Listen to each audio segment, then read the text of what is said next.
Eh, prefer that. All right, Prefer live on don't, YouTube. but Guys, some people are so bitchy. I know, geez, so sensitive. The Vibe Engineers. Episode 3. The Turning Point. The Lost Cause. Ooh, hold on. We're on 3, right? Isn't that like The Empire Strikes Back? Oh shit, it is. It's our It sequel fucking moment. works. I did a whole reset. So AI fixed it, you it said. usually fixes it. So AI saved your life today. Yeah. It's amazing. Yeah. Vibe engine. There's my audience at TikTok. There's that one viewer. Hello, one viewer. Welcome. How come you're not up here? Let's see. Oh, Bowman.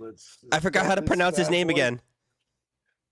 Which one? The one we can't pronounce the name of. Oh, Seraph. Seraph. Welcome in, Seraph. I knew that. Yeah, totally. Call him Angel. He's fine. Oh, we got so much good news and interesting things. We got some very intelligent some intelligent people, some not very intelligent Yeah, people. I was gonna say you ain't gotta lie. How do you forget? I don't know. I think I suffer from You dyslexia. got a mouse in your pocket? Words get mixed up sometimes, especially words that just look jumbled. Your name just looks jumbled to me sometimes. Or maybe it's the visuals I hear every time I say your name. It's one of the others. It's all scrambled in my mind. I blame you. It could be worse. He could have called you Sephiroth instead. So it's one of those. Right? Hey, maybe that'll stick. Probably not. I'm gonna forget in 5 minutes. Maybe we change your name. Maybe we could change your name, homie.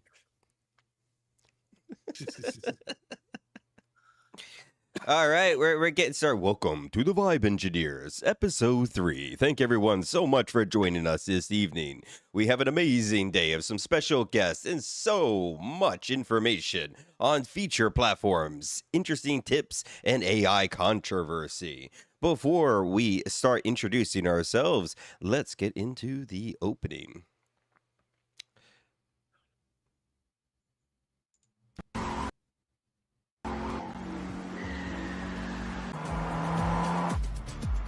This was a bad idea. We should just drop him over there. Nah, homie.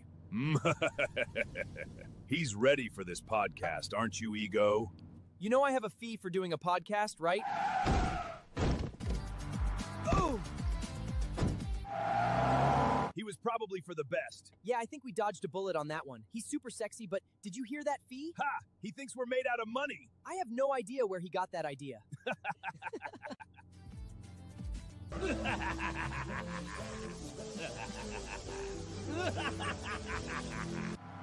This is gonna be perfect. I love what you did with the place. This will do just fine. Are you ready for tonight's show?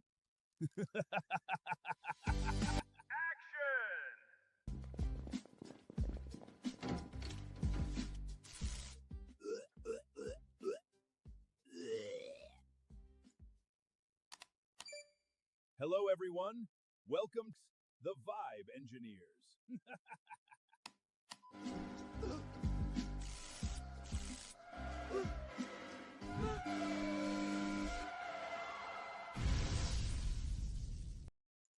All right, welcome in. Nice to have everyone here and a part of the panel. We got an amazing show planned out for this evening. If my TikTok didn't just break. Oh, of course. It worked before you fixed it. Facts. Whoops. Oh, no, you just broke. I'll be back. I fixed that. I clicked the wrong button. Look at me. I'm a professional. What the hell has happened? Welcome in, everyone. We got some amazing hosts going on. We're just waking up. We got our bottles full of energy, ready to go to keep us going after a long night of vibe coding, AI creation stuff, and wondering why we're awake at this hour. But we're doing it to share our insights on today's current technology and platforms, and we got some amazing guests down the line. Let's introduce some of the amazing hosts that we have today before we start causing some stuff. Let's start with the Bones. Whoop whoop. I'm the Bone Daddy. Howdy. Short and sweet right there. All right. We got Greg from Mind Over Images. Welcome in. What's up, everybody? Happy Sunday, I think. Saturday. Saturday. My days are confused. I'm sorry. Is this the part where we start, doing the advertisements for the special needs kids? Yeah. Oh, God. Special needs computers, too. Shots taken early on that one. Damn. Oh, man. You said make people cry. I came prepared with sarcasm and bad jokes. Oh. All right. AI seasonal. We got Shadow Wolf over here. Shadow Wolf, give us an introduction, homie. I'm the normal, everyday Skippy Hunter from over on Norse Talk, Heathen Talk. I've been doing music since November, and pretty much, riding this train like a pony rode Loki. So there's that. Well, thank you so much for escaping those gators and heading over to us. Hey, we got Simple over here. Simple, give us a background for the people that don't know who you are. I'm the creator of the AI Creator U Discord. We have just about 1,000 members, and the creator of AICreatorU.com, where we're going to be teaching how to build AI content, and also we have all the tools and stuff necessary for how to build AI content. Awesome. That's amazing to hear. Look how prepared that person is right there, putting us all rest to shame. We're not embarrassed. All right. And in the bottom corner, we got Scully Ray. Scully, what's going on? Hello from TikTok's resident musical goblin. Where are we getting goblins from? I thought that word was banned in the AI community. Wasn't that banned in the AI community? Talking about goblins? I'm bringing it back. All right, one hate crime at a time. Damn it, we're gonna get banned for racism again. Ah, bummer. All right, well, we tried. No, we're fine. No flags yet. Hey, August, welcome in. Welcome to the Vibe Engineers, episode 3. We got an amazing show lined up. Bone Man, go ahead and take us away, sir. So, I would say today we're going to be doing a few, great interviews. We've got some great topics, kind of. I would say I think this is going to be a overall great conversation. So, Simple, you said that you're doing tutorials and like other tips and things like that. I would say, would you mind saying that website again and maybe get a little further into detail what you guys do? Yeah. So I have the AI Creator U Discord, which is where most of everybody is that's in here. But I have a website, AICreatorU.com, that is going to be teaching how to create AI content. And then also we have all the software and tools with the integrations with all the top video models and stuff like that shows that allows you to build your own AI videos and stuff like that. So what you're saying is the tools you're creating is going to take away hundreds of thousands of jobs from Hollywood producers and animators. I think that's the point he's trying to get across. Yeah, basically that's the road we're going down. Basically, one-man studios create $10 million movies in their bedroom or their mom's basement, one or the other. What kind of tools?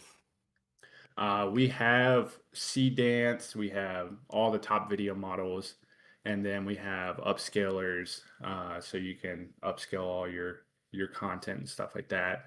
And we have new types of organization called projects where you can work with all your show content if you're making shows or whatever like that, all in one place. Okay. Now, like Yeah. when you say shows, you talking about like full length movies, like TV shows, like or like just simple things.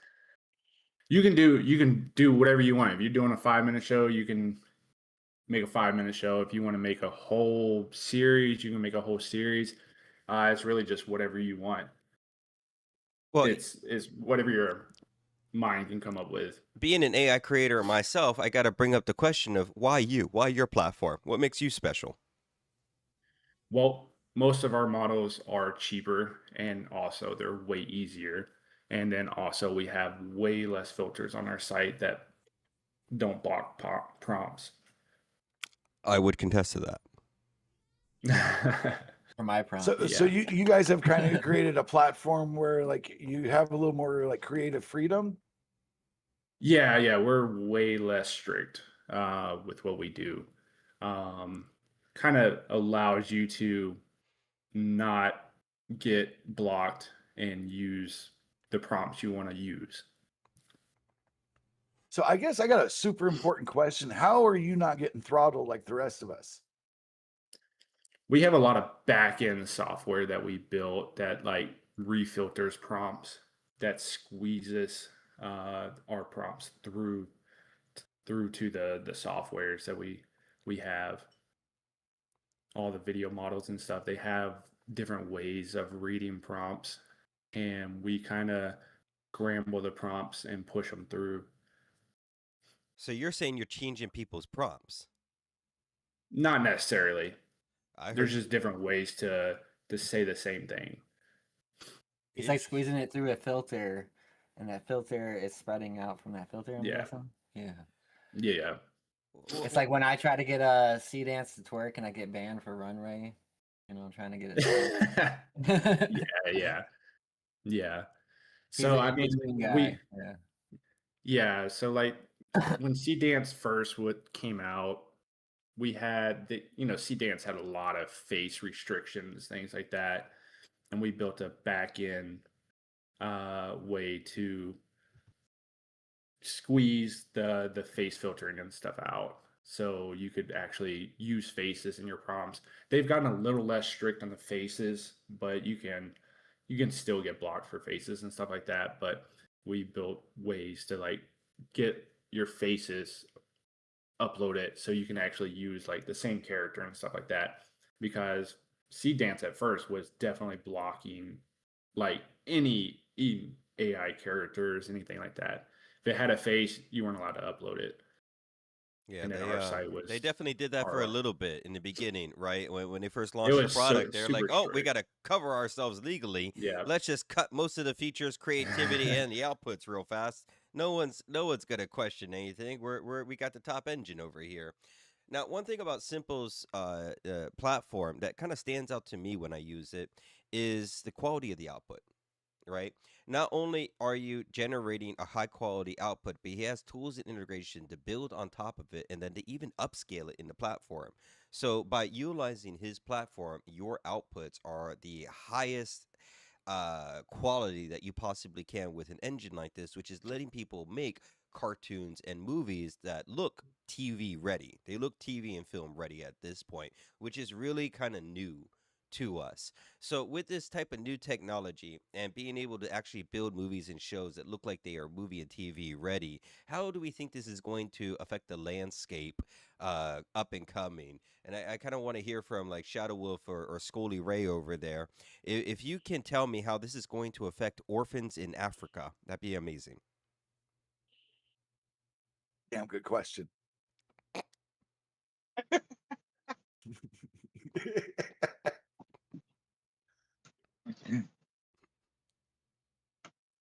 Anybody? No, everybody's screwed now. You can't even touch it with a 10-foot pole. Someone take the put bait. that Someone last take the bait. finger in there. That's one of those, and everybody goes speechless. That's one of those. Dan, we got a silencing moment. All right. Yeah, I mean, No I don't know, African children was AI is harmed taking in all the the making water. of this. We're rerouting the water and we're relocating the polar bears. If you haven't seen my donation page, donate today to save or to relocate a local polar bear.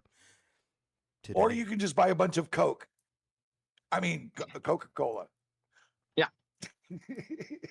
No, a lot of the because we've got here in West Virginia, they've been having a lot of the arguments over data centers going in, and it's one of those, and the places are showing the fact that they're not doing the things that they're being said there. Oh, they're going to they're going to screw up the water supply, and they're going to make our raise our power up, and it's like, no, they're showing the fact that the plants that are coming in here not only are going to be recirculating their water and not going straight from the water supply on everything, but actually the fact that they're going to be putting more back into the system as far as electricity goes instead of taking out of it. So a lot of these, yet again, fears that everybody has about a lot of these is all made up propaganda. I don't know. And Those it's farmers, when they tried to buy the land from the farmers and put data centers, those farmers didn't look very happy. Mhm.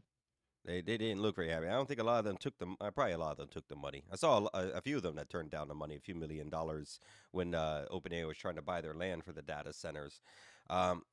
What's your thoughts on farmers selling their land for data centers? We're giving up farmland for data centers at the moment. How do you think that affects the current generation or landscape of the economy? I don't think it affects anything at all for the fact that all right, so I don't think people understand how vast the size of our country is here in the US. Like it is 2 Germanys to get from the Atlantic to Chicago. You know what I mean? So it's not like, we're all cramped, and it's like not trying to build data centers in Britain where it's like limited space. Like here in the US, we have so much like damn near infinite space. This whole premise that it's like, oh, this is going to ruin things, it's going to boot farmers. You can literally go somewhere else, anywhere in the fucking country, and end up with way more land and not have to like take people out of their environments.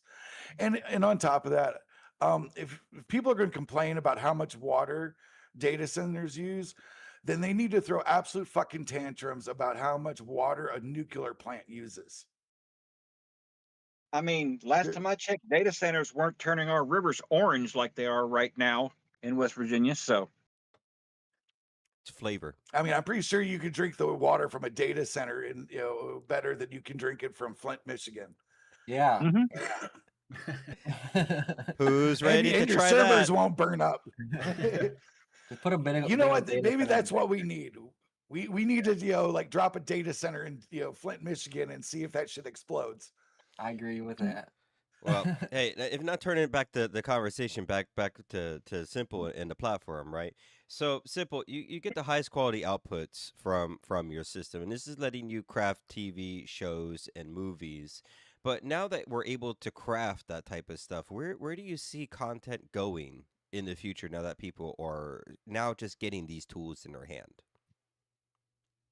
I mean, I truly see like one-man studios, 2-man studios, just friends in their apartment making entire TV shows and episodes for like 50, $100 and pumping them out, once, twice a week. We're getting to the point where it's like very little editing, where most outputs, if you know how to prompt right, you're able to get almost exactly what you need. And then you do a little bit of post editing, a little bit of audio editing, voice changing, stuff like that. And you could have a really consistent show.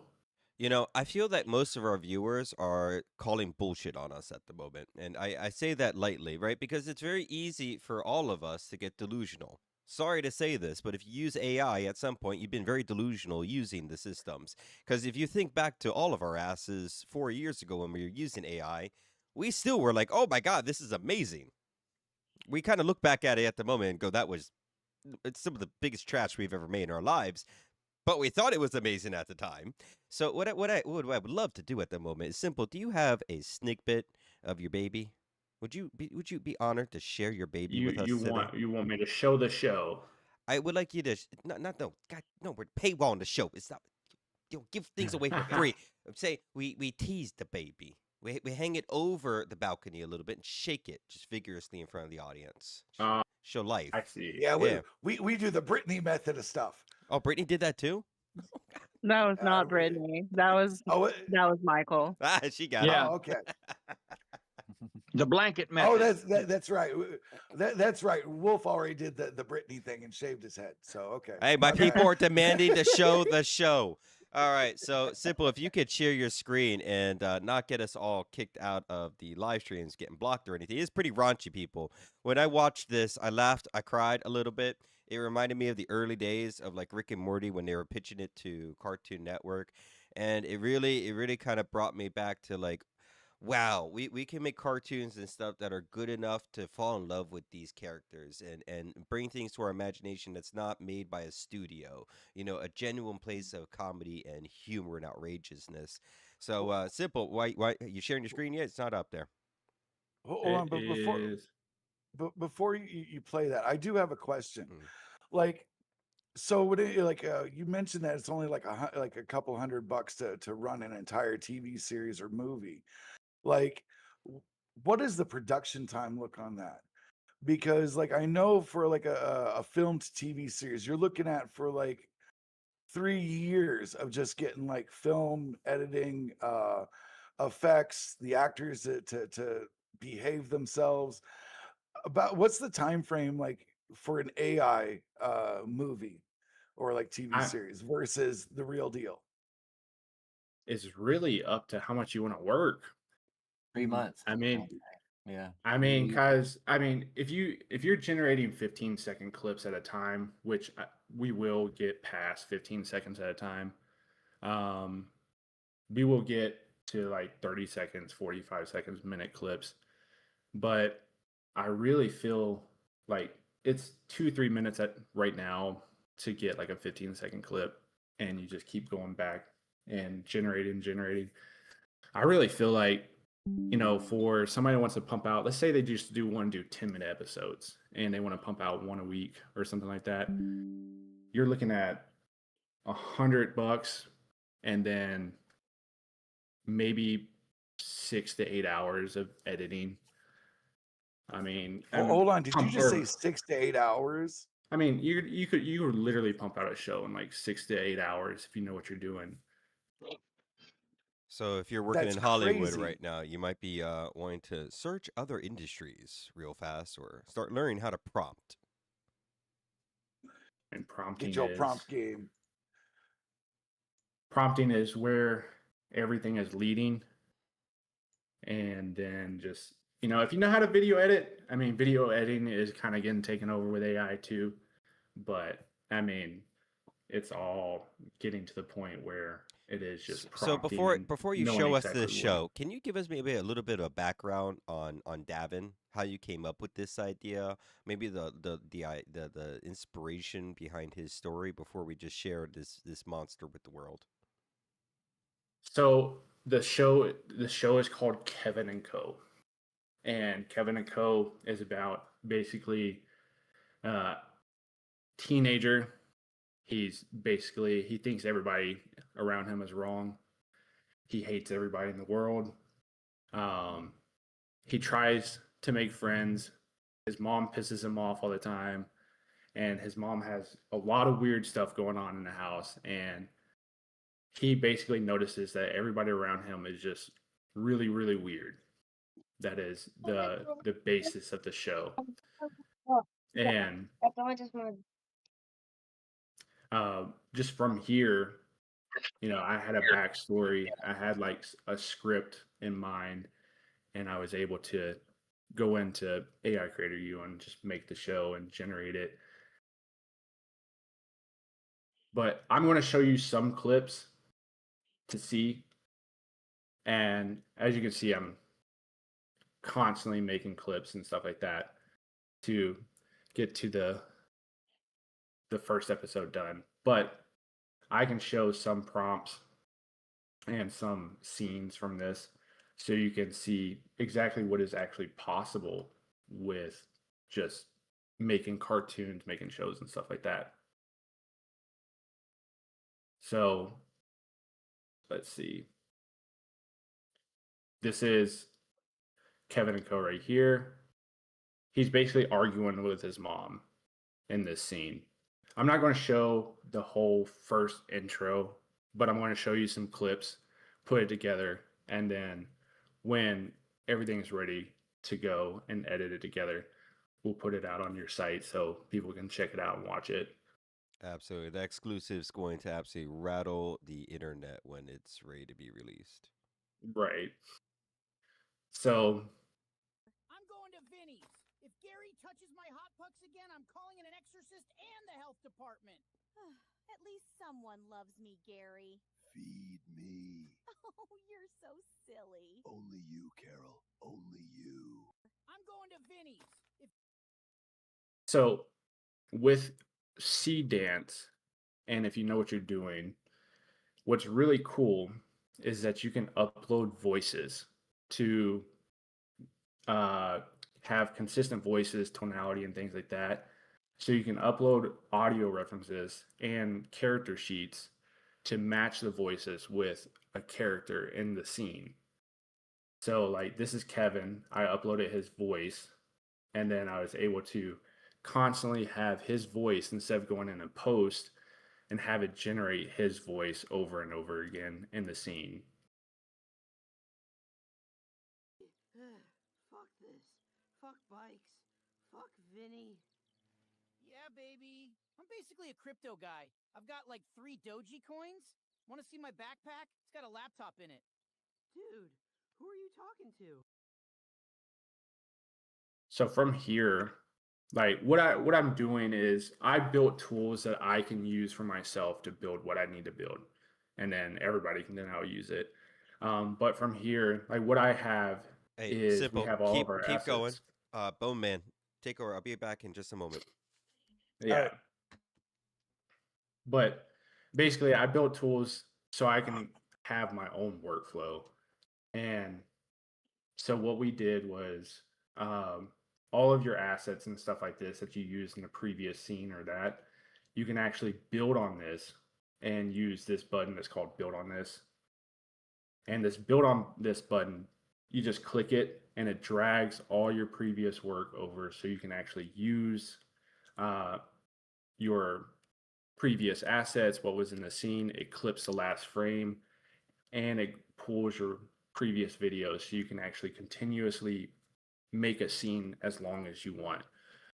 So it pre-prompts it so you can actually continue the scene uh, effortlessly, which is what I've been doing to make shows really, really easy. So each of these, I have entire scenes that are like 45 seconds, 60 seconds, minute and a half that are continuous shots without any camera cuts or anything like that, where it looks like it was all generated at one time just from doing this build on this mode. But as you can see, I got consistent characters throughout every single prompt, and you can just go through and uh, see they all got the same voices. They got everything. Everything is right. Everything is very consistent, and the continuity is all there. I And wish this, I this had money. I was saying, you said this is the site that's attached to Reactive Vibe AI. Yeah. It's the one on the back end that everybody gets free credits when you go through Reactive Vibe. Yeah, Nice. Now, is yeah. there So pay as you go, or is it like a yeah, subscription? it's whatever you want. You can pay as you go. There's also subscriptions, but you don't have to have a subscription to buy credits. You can just go in here. You start with $10 and just build as you want. Like, we're not locking you into anything. So just I out of I like this curiosity, type of so stuff. sorry, I would say just out of curiosity, just with this project that you have like on the screen, how much did this cost you? I'm about $65 in, but it's because mainly I went a different direction at the beginning. So I wrote out the script and I wrote out what I wanted to happen, and then I ran it through AI and kind of built it out and kept going back and forth until I had like a background for each character and stuff like that. And I kind of changed his friend that he runs into in this to make him a little bit more goofy. So I went a different direction. So I went back and kind of steered it a different way. But I mean, I'm about $65 into this, and I'm about That's really not too the bad at all for the output and the quality I, that you're getting into this. yeah, So I'm I 4 minutes in. So I do have a question that came in from DMs. Okay. So are you able to link up writers and other content creators with visual artists? Like, so do you have like a collective group that's willing to work with other people? Yeah, I mean, everybody in our AI Creator U Discord So is all making content. we got the People can write Discord stuff like that. where we all talk together, right? But for people that want to contract jobs out, our website, Reactive Vibe AI, there Yeah. is a hire button inside there. You can click on that hire button and you can pick what you're looking to invest in, what you're trying to create, UGC style, music videos, film, marketing content. From there, once you select into the site, it's not just, oh, hey, I'm gonna pair you with the correct artist. We have people ready to go. It does take a budget to do something like that. But not like a Yeah. gigantic budget from the sounds of it. Oh God, no, not anywhere close to a Hollywood level production or anything like that. Fraction of the cost. So yeah, if you now is the time. If you got a few $100 laying in your pocket and you want to make a cartoon or something, hit us up, homie. We're ready. We're sleepless and we're Red Bulled out. That is accurate. Yeah, I was about to say, I think I should buy stock in Red Bull and Folgers at this point. I mean, that's fair. That's fair. I think we all need it because I was definitely up late last night. So you're saying this cartoon might make you $1 million? I mean, it could. We're almost there. So everyone heard I mean, that. He said it could. This one cartoon, and I think a lot of people are not taking that seriously, that one of these AI artists here or somewhere close inside of this net is going to use this technology, and one of their shows is going to be worth $1 million. Don't we have scheduled a content creator that does that's already lined up with Oh, close to making $1 million? Yeah. Studio? Yeah. I forgot about that. So yeah, that'll be in a week or two from here. That person's got their revenue stream on lock, even though none of us can even comprehend how they're pulling this off. But what I'm really trying to itch at the moment is, as fun as it is to create stuff like this, there is a percentage chance that one of these TV shows or films is going to resonate with viewers. It's going to cause such an outrise or upbringing that it's going to be worth money to the studios. The studios are going to get a whiff, and there's a high chance you're going to get an email from Netflix going, we saw what you made, and we would like to buy you for $50. And then you go back and you tell them to go kick sand, but they're gonna be like, how about $150? And then you got to go back and forth. But one of these shows is going to be worth a fair amount of money to the right production studio, which is why we're going to start turning to pay-per-view against the website in order to generate revenue directly to the creator and trying to take out these greedy middleman type people. So Scully, what are your experiences with large corporations and people trying to get bought out?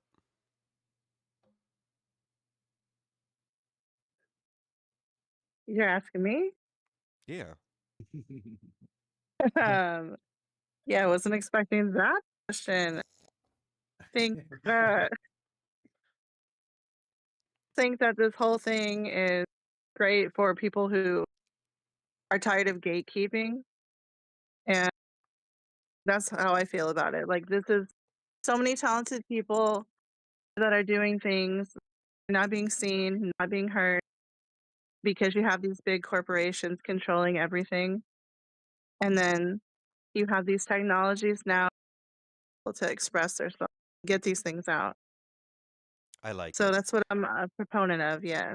So you're saying that the little man that's been shied away from these corporations that hasn't been able to produce anything worth quality is finally able to produce something and get the limelight that they deserve within their creation process.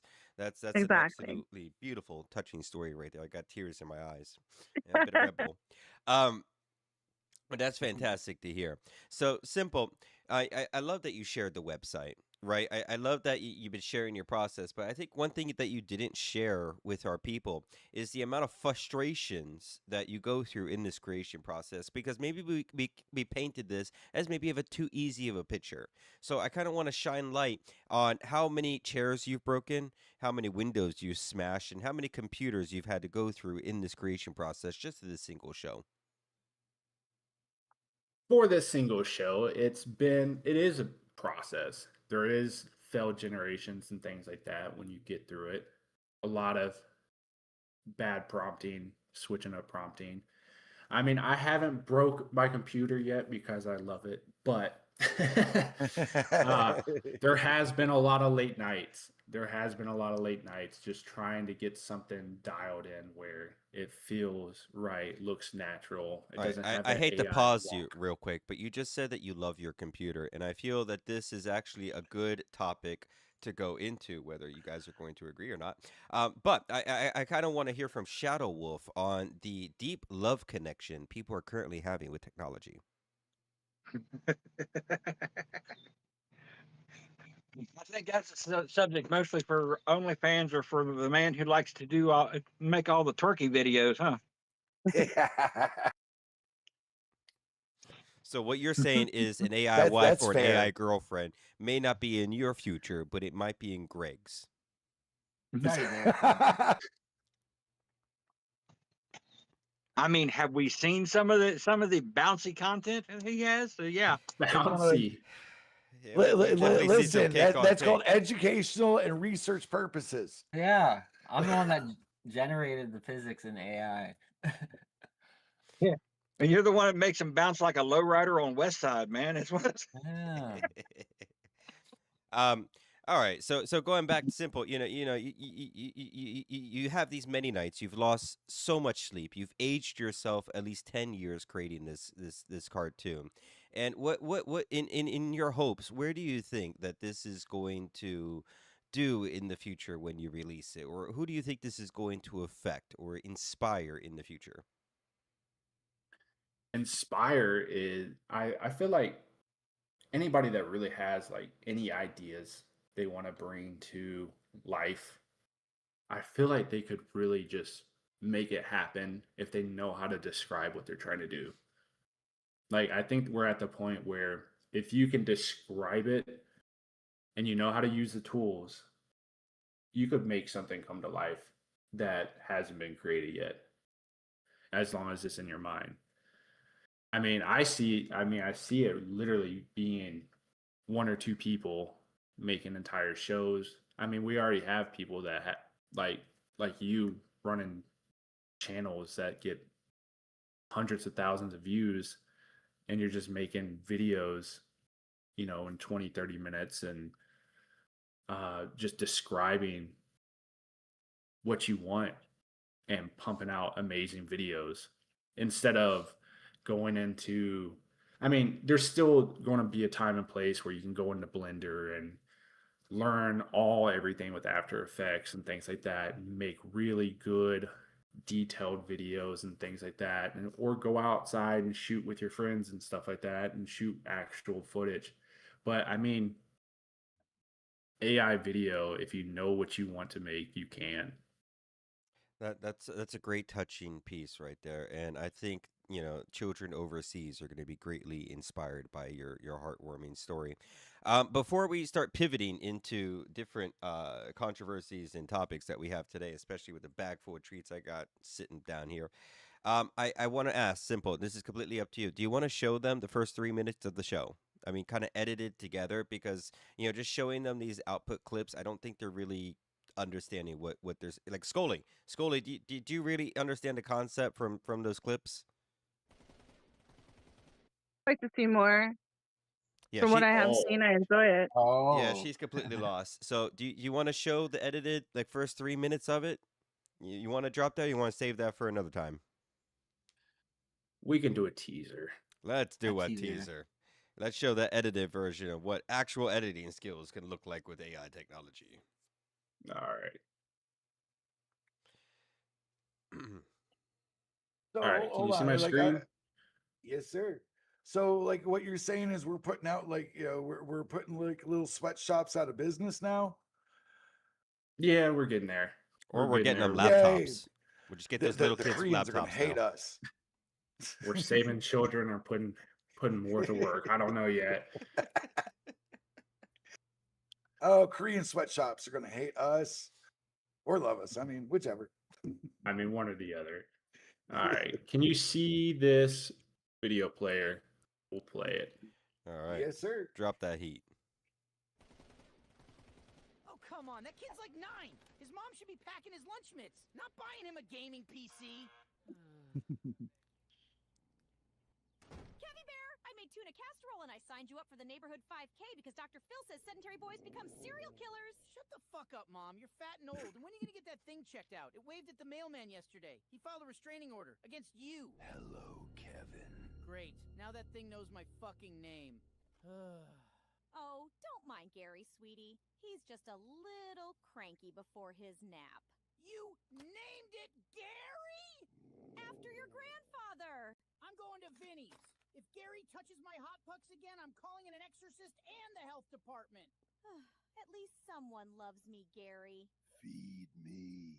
Oh, you're so silly. Only you, Carol. Only you. Grrr.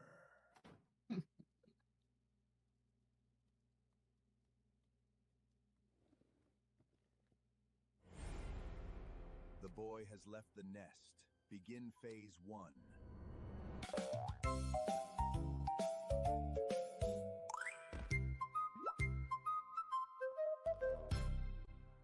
Why does Vinny live so far? This is why people have cars. Vinny! Fuck this. Fuck bikes. Fuck Vinny. Yeah, baby. I'm basically a crypto guy. I've got like 3 doji coins. Want to see my backpack? It's got a laptop in it. Dude, who are you talking to? Oh, Kevin. Hey, man, there was a girl here. She left. She had a boyfriend. He was huge. You just missed her. Her name was Moonbeam. Dude, that's a lawn.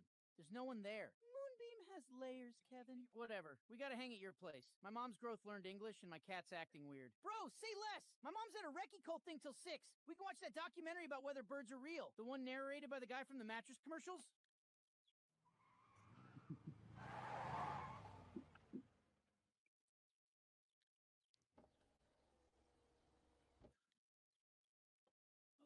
Mr. Whiskersworth? Dude, your cat has a lease? Kevin, we need to talk. Mr. Whiskersworth? The name is Lucifer, and you have been a very bad owner. Dude, your cat can talk? Relax, Kevin. I'm not here to kill you. I need you to retrieve something from your father's closet. My dad's been gone for years, dude. Left us for some DoorDash driver, so good luck with that. Has he? Bro, did your cat just do a plot twist? Bring me the box from your father's closet before sundown. Refuse, and I'll tell your little friend what really happened at summer camp. Okay, fine. We'll get your stupid box. Just, you don't need it. We're doing it. Wait. What happened at summer camp? So are we still watching the bird documentary, or? Shut up, Vinny. Okay, summer camp, let me think. Did you pee in someone's water bottle? Be honest. Vinny, shut up. Did you fall in love with the lifeguard? She was like 30, I get it. Was it the s'mores incident? Bro, I told you not to use lighter fluid. It's none of those things, Vinny. Drop it. Okay, sheesh, I'm just trying to help. Was it the walkie-talkie? Yo, is your mom home? I don't know, dude. I just got here too. Maybe she's not home? It's quiet. Yeah, maybe. Stairs, now. Bro, what if she's like dead up there? Should we yell out for her? She's not dead, Vinny. She's just probably napping or something. Come on. Dude, treasure hunt.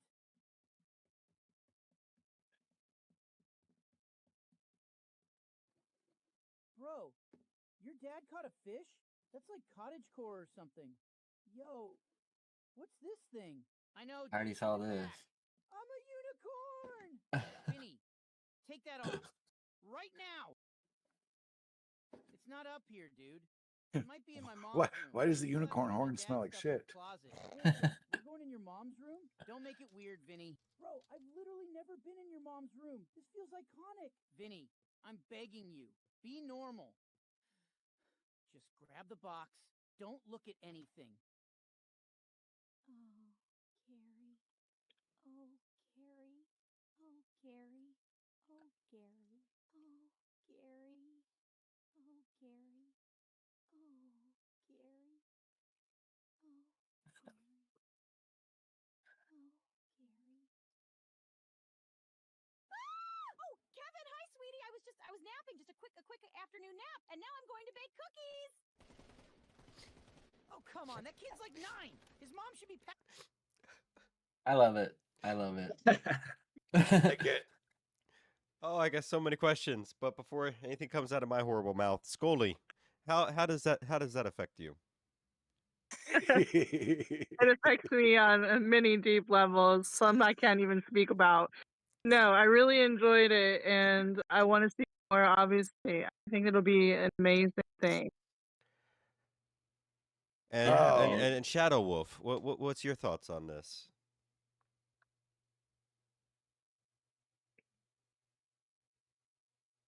Shadow Wolf still here? that's very in depth and deep. Absolutely, absolutely. All right. So, Bone Man, what's your thoughts on this exclusive so far? I think it was wild. I think honestly, that felt like something you would see on like Cartoon Network, like that Mr. Pickles show. You know what I'm I talking agree. about? Yeah. Yeah. I would say that's Mr. what it gave Pickles. me. Yeah, I was about to say like that's like I think this would be a hit. Like this feels like it should have been like on Cartoon Network or Same. something you would watch as a short on Rick and like with Rick and Morty type thing. Absolutely. Those characters they came out so unique. I don't know where you're pulling these jokes from. They're so well crafted. The dialogue is just very smooth throughout the entire show. So we don't know what Illuminati you're paying off to produce something like this, but we cheer to you enter the release. So I'm super excited to see, where you get this going and to the release on this. So just for everyone kind of out there, this will be one of the exclusives coming to the website. We will let everyone know a few weeks out. It will get into a hard marketing push for around 2 to 3 weeks on the platform. And the main thing that we're asking for people is if you enjoy the content, if you want to see the second episode, if you want to see the season, all you got to do is support us for 95. And I think it's more than a bargain. And what you're doing is you're really supporting small artists, you're supporting the start of small studios, and you're really pouring gasoline into something that could become quite powerful. I Agreed. agree. Yeah. I agree. All right, Simple, if you could stop sharing your screen real fast. All right. All right, fantastic. And man, thank you so much for coming up and sharing the creation process and the site. So that's just been absolutely incredible. Let me see if I can fix my pop out so it doesn't look all scattered. Let's see. There we go. There, it's all fixed. Everyone's up there. All right. I just got this organized too. Ha! All right. So that's one of the exclusives we have coming to the platform, right? And we got so many ideas for the platform. And what we should probably pivot to is the amount of insaneness I was able to create last night. Because I don't think anyone here knows. None of you know what I made last night at all. So I think it's time to drop that. Unless, someone wants to talk about, something else real fast. Mr. Bowman. No, go for it. Ah, Let's see it. all right. So, with lack of sleep Let's see and this abomination against God. basically, I think you're going to be quite all happy with what I was able to produce. I was quite surprised I got it working. All right, let's see. Oh, I think someone kidnapped Shadow Wolf. R.I.P. homie, R.I.P. All right, Listen, if Leland Neeson came for you, you don't know me. all right. Everyone can see. Oop, nope. I gotta click this. All right, and share my screen right there. All right, everyone can see. Yep. What about now? Yep. Yes, sir. I think it. I think yeah, that works. All right, so we got the baby here. It's my baby. Everyone, it's ReactivVibeAI.com. This is months and months and months of work to get it to this point, and I think everyone's about to be very happy with some of the updates I pushed last night. So one of the big hurdles of this website is we didn't know what this was going to turn into, right? I created it for my own purpose out of frustration, but then watching live streamers and music reviewers, it started to attach itself and take form and evolve into something of more of a live hosting platform. And then came the question of I want people to get paid. I want artists and creators to get revenue from this. And not just, oh, I'll pay you $5 per month or something. I want people to generate as much revenue as they could drive traffic to, right? I need to generate these revenue streams for people and I need to make this all integrated. I don't want anyone to have to go out and, oh, I need to make a persona and I need to start my merch store and I need to start a printify and I need to get my vinyl printed and I need to get CDs printed and I need to sign with it. No, forget all that stuff. Throw it at your window. We integrated everything into one automation process. And that's what I'm about to show you guys right now. When you log into the website and you head over to your dashboard, you're about to see something real fancy. All right, hold your breath, everyone. Did you see this Ain't got physical lungs. merch button right here? Mhm. You click this Ooh. and you turn this live. You could set the price for your CDs or your vinyls. How much do you want to charge for your content? You will be able to go through your content on the broadcasting and you'll be able to make them CDs or vinyl available. Or you can create a whole album right here. Once you submit this, the admin will go through, shoot it over to the production website. We grab an ID from the production website, and then from there, it's available and ready to go. As we can see, Backroom Bop is ready for sales. Now that this creator set up their CDs and vinyl for purchase, you ready for this? Go to AI Radio, Back Room Bop. We click on the song. Boom. Right there.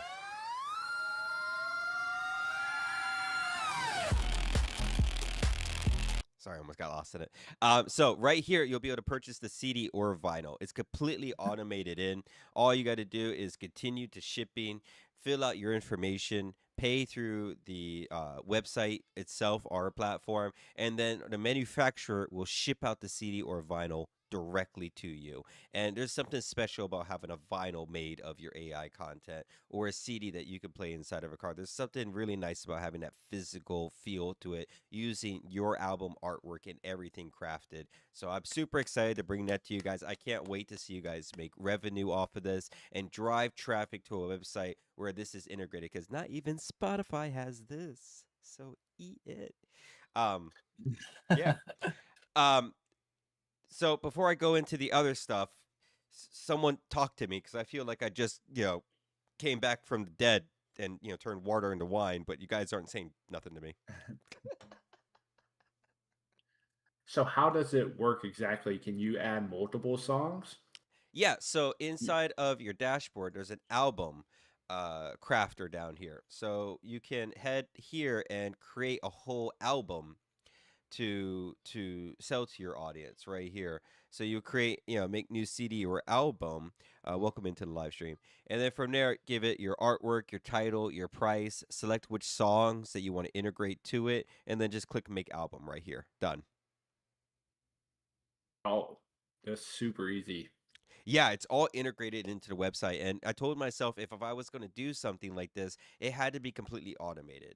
I don't want to be able to have to go through third parties, people log into different things. I wanted everything in one spot. And after 10 minutes of research, I found it.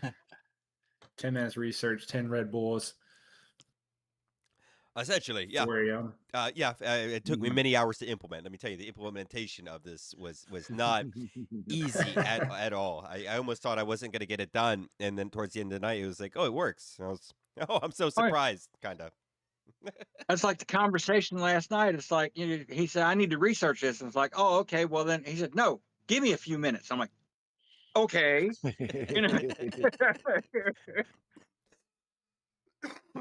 It is great when he starts screaming at his AI assistant. Oh, it's something special to watch me prompt an AI. For a minute, I thought I was watching My Cousin Vinny. I was like a couple times last night. It was like Sasaki goes, "I found something that was broken." He said, "Fixing." All right. I So will say that is a feature I appreciate on this site is like how fast things get fixed. Like it's impressive, like how since you're working with AI to build the site, how fast that the AI can make up the difference and fix whatever issues there are. So it's really impressive. yeah, I've never really seen anything like this in my life, right? Because typically you use a website, you got people coding it, developers, they push updates, they stagnate updates, you get an update once a month maximum, really, from a website. But with vibe coded websites, this is where the technology is evolving at a rapid rate where we're starting to see updates or features released on the hour by the day. And if we start taking a look at companies like Claude and the connectors and everything, I guarantee you they're doing it very similar, right? And their back end, that thing's self-evolving, and the amount of rapid rate of evolution and features is all coming to us. So this is something that wasn't possible before. A single person making Netflix, Spotify, and a hosting platform from the deep wrenches of their mind, that wasn't possible a few weeks ago. It didn't work with vibe coding. But we're to the point now with Opus 4.7 where our ideas are finally able to take form in a coded language, and they're working, and they're working very good, and it's tackling issues that almost weren't possible to implement before because it's figuring out workarounds to get these things working. So absolutely love bringing this feature to everyone. I can't wait for everyone to turn on that merch badge inside of the platform, create your CDs, create your vinyl, and then start driving traffic to it. Get those purchases, start making that money. I want one of our artist creators to make a few $100s. Someone make $1,000 and DM me. So let's make this happen. But it is up to the creators. You gotta drive traffic to your own merchandise. And that kind of brings me to Scully. What do you think, creators, from your standpoint? How does that come off to you, saying you need to drive traffic to your own merchandise? Is this a foreign concept? Is this something that people understand? Or is this something that just no one's going to do because all they want to do is create music and move on? I think that people who are creating music need to think about this more, including myself. We get caught up in the music and just keeping it, going, turning it out. And it's something that we should pay more attention to. Sure. I love this feature as someone who collects vinyl. I think it's a great thing for gifts for family, friends, and I really do. I think that we should all be looking at as music creators driving things like this for us because this is what's going to help grow us in the long run. Absolutely. So it's all about marketing yourself up, driving traffic to the platform that you select. Well, I upload to Spotify. Well, congratulations. Maybe you'll make 7 cents once they get 1,000 views, and that's if you qualify. Exactly. So, if you are What was uploading it last night we looked up me and Scully looked up what it would take to get paid on Spotify through DistroKid, Mhm. and it was 3.3 million interactions or like streams um for Um, your free plans. Oh, Mhm. these people like use Spotify for free, and you're only looking at maybe $2,000 to $3,000, but you have to hit 3.3 million interactions Yeah, on Right. Spotify and before and DistroKid 3.3 pays you. million interactions, and Spotify costs how much per month for users? What, Yeah. $7, $8? $7, $8 times 3.8 million. So, who's getting all the money? Exactly.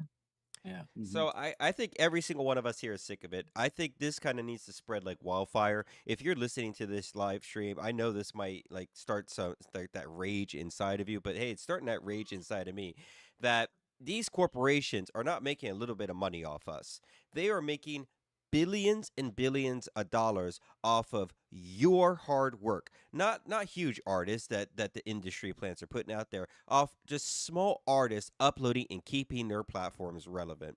Because the moment a platform like us starts to go live, and creators are only having 100, maybe 500 viewers, and they're making more money from our website, that's going to start diverting traffic. And that's where these large Mhm. companies are start to get really annoyed with us, right? But that's kind of the natural evolution to it all. Well, Well, they don't like, want to pay us anyway. mhm. Yeah, basically They're trying. They're trying to fight us in court, and they're trying to call everything. Oh, you're stealing from this. You're stealing. No, we're not stealing from anything. It's one of those. If people realize the fact that when you're doing a lot of these things, when it comes to anything that's protected wise, you can't even use a prompt that even sounds like something that without it going. You know, trying to use a prompt where wanting to use a Norse scald voice. Oh, it sounds like a band, so you can't use that prompt. So I have to actually explain to the thing what skaldic voice is. Like, I don't think people And understand, like, really how in depth, like, the AI prompting you have to be. It's not like you can type in, make it sound like this, and it'll do it. right. I mean, like, for a guitar riff, I have to sit there and, like, painstakingly, like, okay, I want this to be a high note at this point in the song. You know what I mean? Like, it's really difficult. And I know that for video, you guys basically have to take it an extra notch forward. Because I know Mind Over Images, when he shared his prompting style with us, it was literally by the second, like, between like seconds 1 and 3, this person is like, playing a cello. You know what I mean? Like, that's Mhm. impressively difficult. Yeah, a lot of Right. people have no idea on the creation process to AI music at the moment. They think we prompt in, it prompts out. And, because Suno does give that feature, though you can, garbage in, garbage out type deal. But a lot of people don't understand the scope or the creativity that you can go into. It's not just about prompting. There's voice guidance, there's voice cloning, Mhm. there's syntax prompting inside of your lyrics. There's your main music style prompt. There's different adjustment sliders for how they're interpreted through the system. There's different engines that are trained on just your music or 5.5. There's so much to the creation process, and a lot of people are very naive to the amount of work that goes into for this type of music. But circling back to the website, right? And I'm glad everyone here is enjoying the CDs or the vinyl, and knowing Scully that you're a fan of vinyl. I know I also am a fan of vinyl. Having a nice turntable and listening to Yeah. music like that is something else. So I can't wait Exactly. to purchase some of my tracks and hear that come out of it. It is going to be quite Right. an amazing moment. Now, Hey, Reactive, what? did your live shut off?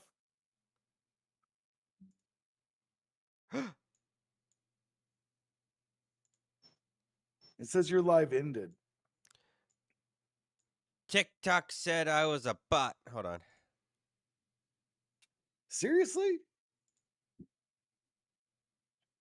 I'm back. Listen, all right. I would say, guys, this is kind of what we're talking about. Like, we're getting throttled nonstop, and all we're doing is sharing information. Hmm. I blame the booty for mine. You don't got no booty on your screen right now. I know what.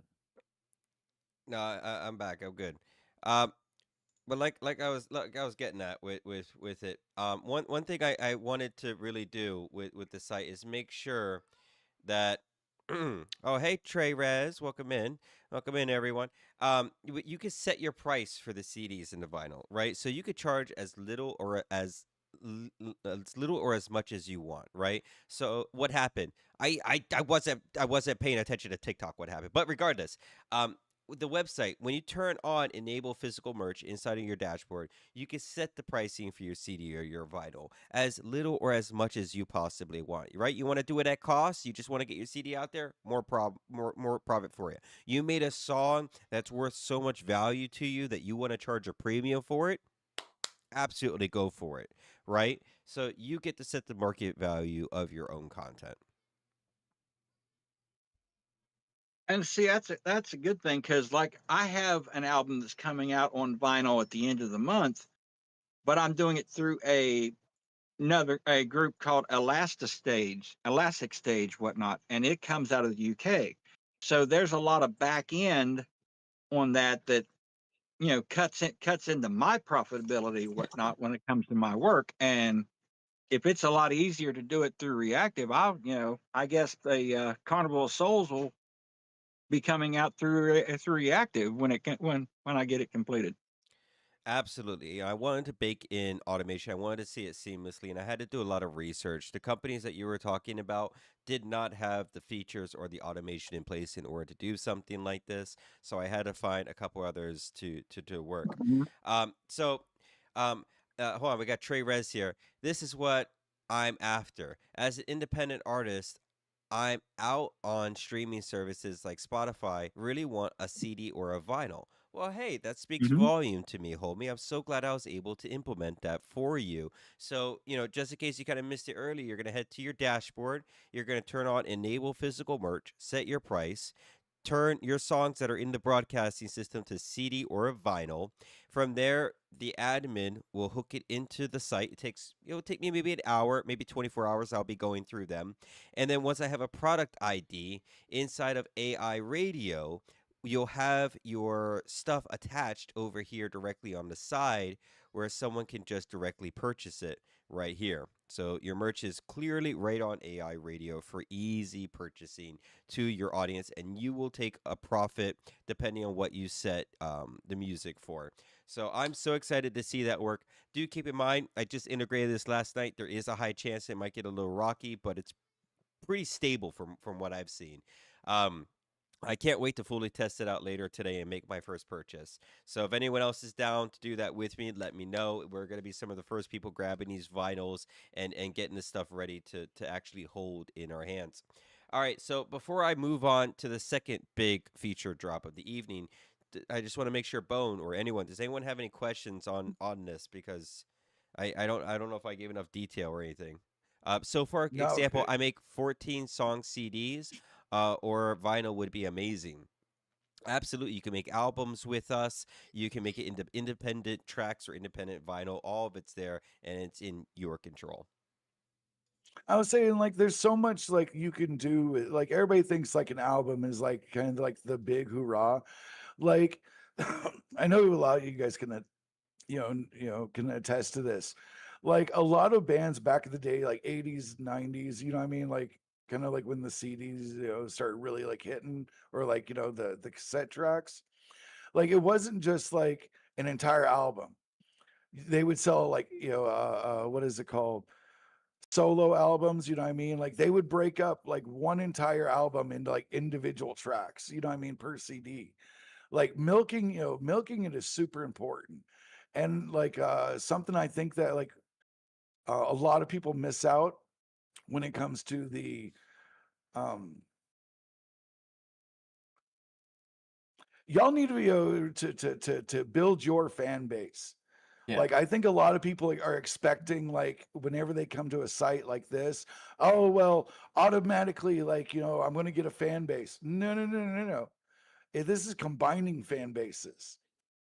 Like that's the thing is like if you want people to hear or watch your stuff, you have to advertise your stuff too. This isn't solely just on us. I think that's really something big to kind of step over, right, Bone Man? Because a lot of people they go onto a platform and they just expect views. And that's not the truth. The platform that you are partnering with is your revenue stream, not your Hmm. audience, right? The platform should give you a platform to turn your viewers into revenue and give content to your viewers in one-stop shop, right? So very similar to like when you upload to Spotify, you're thinking that you're going to get paid for views, but when you upload to Reactive Vibe AI, now we have merch integration. Now we have live stream host, right? And if you could drive traffic to this platform, even with a tip system, we have so many more revenue streams directly for artists compared to other streaming platforms that are out there. Agreed. So as an old wrestler, Yeah. it's one of those you have to go ahead and cut your own promos in. Mhm. Yeah. So, What's Abs- really cool though is your site has traffic and discoverability on it already. So as they're marketing their own stuff on your site, other people will just see their stuff as well that's visiting the site. So they might not even know of you yet, but could go to your site and find new artists. You Absolutely. could build a fan base outside of the site and then also on the site just by being discovered on the site as well. That's a great point. Discovering new artists on there is going to be a key, but really driving traffic to the site and everyone doing this is what it's going to take, because I'm not going to be able to sell this site alone. I'm not going to be able to push it. I can give you the tools. I can integrate anything in my wildest dreams, but without people driving their own traffic, it's not going to work the way people are thinking, right? So it is up to everyone in this live stream. Your content, if it's in AI radio at the moment, now's your time to turn on physical merch, get your CDs and vinyl product ID ready to go, and then start driving traffic to sell your CDs or vinyls to your audiences. I can't wait to drive down the highway and watch someone, pumping out a CD or enjoying it right directly as they're driving in the car, or heading into a nightclub to see a DJ scratching on a record directly from one of our creators is going to be absolutely wild. Now, one thing I want to pivot to is our next feature drop of the evening, and does anyone know what that is? Take a guess. Let's see. Cake eating, cake eating, cake. No, I already did that. that's I already Greg. did that. That's Greg.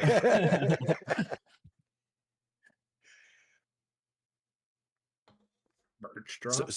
so what's the big news? Are you serious? No one But knows. wait, there's more There is, and you guys don't know what it is. Are you serious? merch. Are we doing merch? No, I just did the merch. That's CDs and vinyls. Yeah. Mm-hmm. Oh, come on, Bone Man. What other features we got going? We got, let's see. You were up late. Yeah, where Yeah, I was about to say, like, some of us slept. You may think you had conversations with us, but I think that was the hallucinations of the Red Bull. Quiet! I'm talking. Oh wait, that's my mind. All right, what?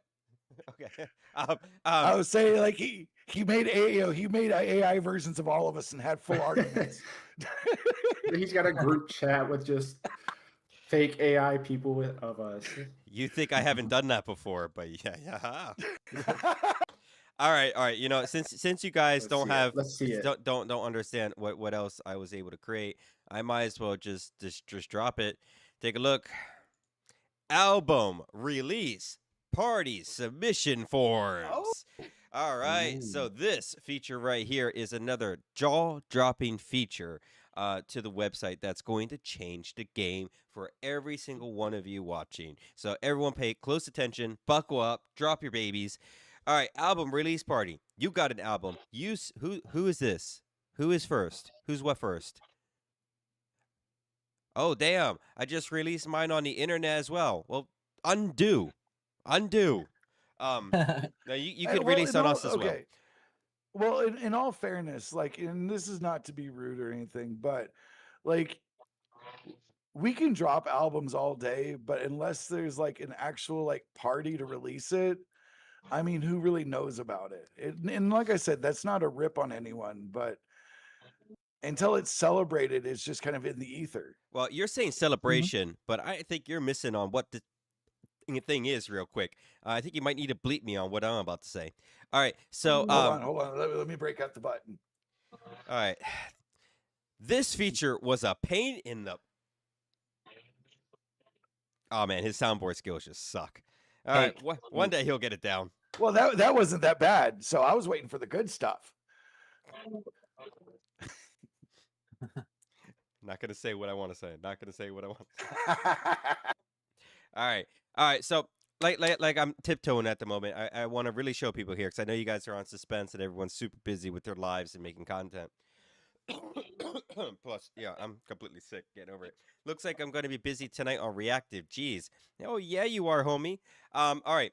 So album release. This right here. I thought about this for a while. I've been wanting to implement this for a while, and this is not just Bone Man's doing a special party for you guys on an album release. Yippee. No, forget that. This is much deeper than that. So what you're going to do is inside of your dashboard, you'll see album release party, right? I got an album. I've been working hard on it. It's time for my album to drop to my fan base, and I want to make a revenue from it, right? Well, I wouldn't put it on Spotify. That's the first thing I wouldn't do, or DistroKid. Why? I want everyone to hear it. That's great. You ain't going to make a return from it. Okay. So if you want to hold yourself to this platform, this is where you're going to have to funnel traffic. Well, we're going to help you with it with this album release party. You're going to come here, you're going to click start your release party. You're going to give it an album name, an album brand name, a cover art. You're going to select CD or vinyl, right? You're going to select your week, right? This is very important. What week is your week? Because this is not about one party. This is a whole week dedicated to you and your album through our platform in every way that we possibly can. And I'm about to go over all that in a moment. But the other thing I want to integrate is Ryan, a week isn't enough for me. I deserve more than that. I got you, homie. You can extend that. You can. All right. Oh, damn. I paid for the year already. It's all good, man. But if you want to promote, say, your album for 4 weeks, all you would do is click right here, and you have the option to do this out for 4 weeks. Okay. But if you just want to do 1 week, 19.95, I think it's a steal. Well, Ryan, what do I get for this? Let me tell you.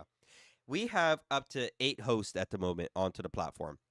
Every host is going to have your marketing content on the side with a way to play your marketing video that you open. Your name will be casted through all the live shows for that week. You will be featured on the homepage. You will have special placement inside of AI Radio, and your vinyl and your CDs will be ready for sale directly on there, right? So with all those features baked in, I think you guys are getting an absolute steal on something like this. Because if you think about playlist creators with Spotify, right? Get an email, hey, you dropped an album. You want to pay us $50 for a playlist spot? Now, take that, report it as spam, because that's what it is. This is where you're going to get bang for your buck right here. Not only are you featured on the front page, you have 8 live hosts talking about your content, showing off your stuff, and people can buy vinyl or CDs directly of your stuff. And we're going to host and promote you as best as we possibly can for the week that you subscribe to. Sorry. So that's one of the other amazing features I have in stored for the album release. I hope all of you are so excited to do this. I can't wait to see everyone scheduled out. Now, we can only handle one album per week, right?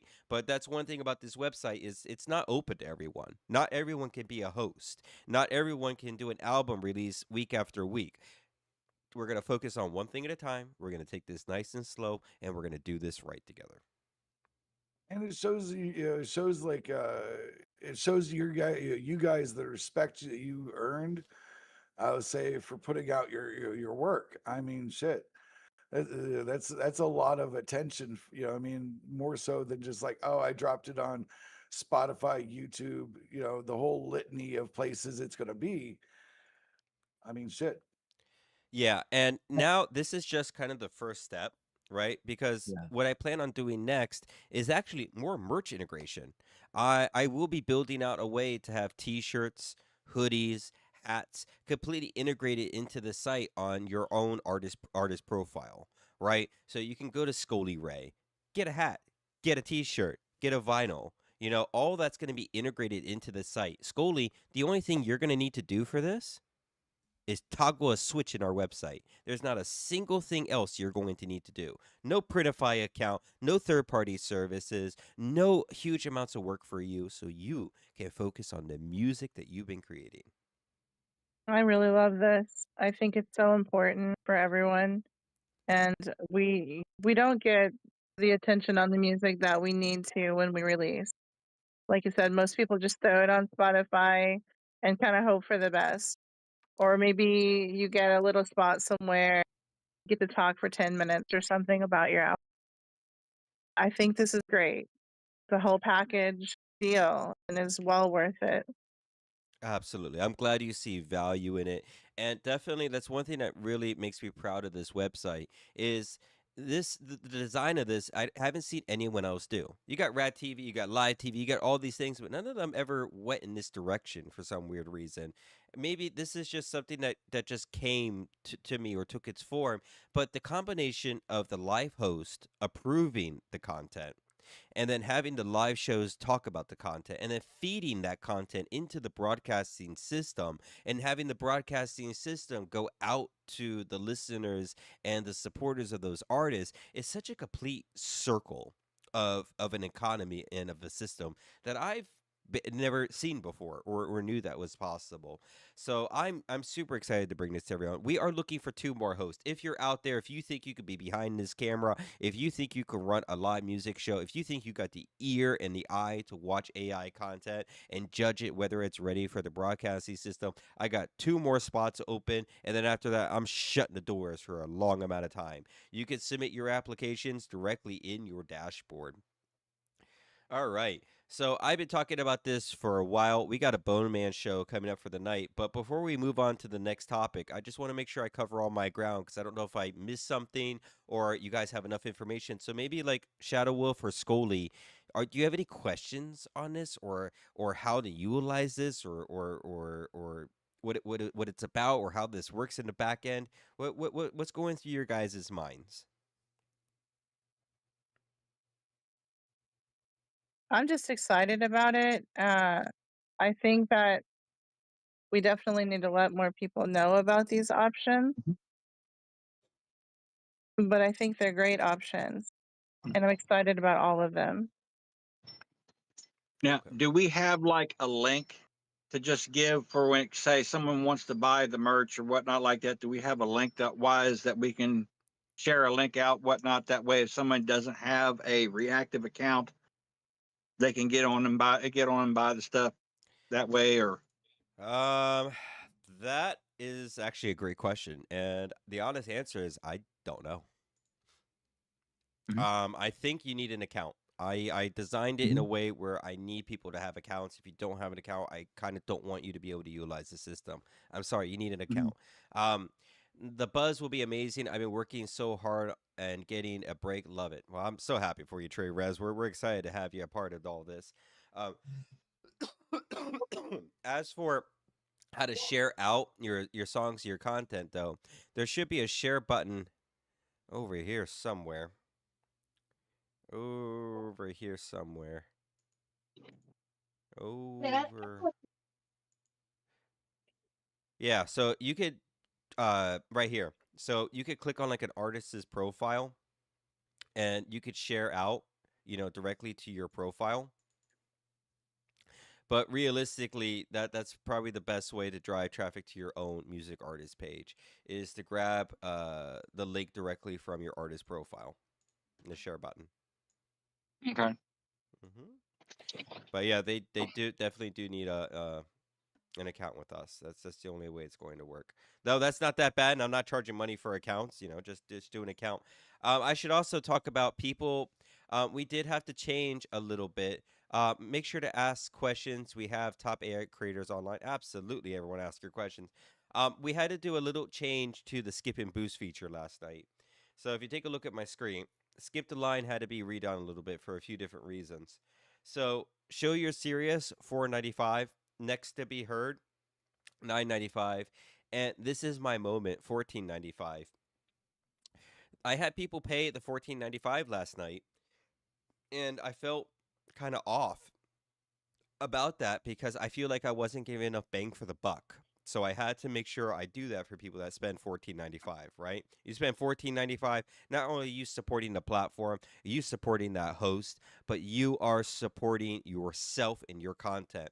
So if you take a look, people that paid 1495 last night, something look a little different. Does everyone see it? This is my moment. Yeah. Mhm. Top spot. Top spot. Top spot. Top spot. That's awesome. Yeah, Yeah. so if you pay 1495, it's not just, oh, I moved up in the line and I got heard right away and I took priority and I got featured. Nah, homie, you got truly featured directly on the front of the site right here. And one of the cool things about our site is if you take a look at the music, there's a lot of tags and information here.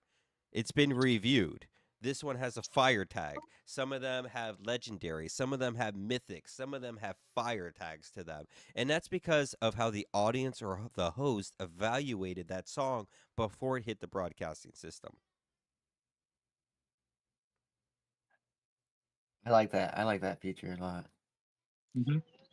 Yeah, it definitely has a deep formula to it. Only 1% is mythic at the moment. Mythic is actually extremely challenging to get. But with this, it gives a little bit of a deeper sense to the ranking system, to how the content is digested through the platform. So I'm glad everyone's excited about that. I can't wait to start these features tonight, actually. We should have the first drops of CDs and vinyls ready to implement actually tomorrow if everyone turns on their live merch, and I can start getting product IDs in there. So definitely get on there, everyone. Start turning that on. It's in your dashboard. Start driving traffic to it once your CDs and vinyl are live. Just so everyone knows, once you do your physical merch and you submit it, you see this badge right here, live for purchase.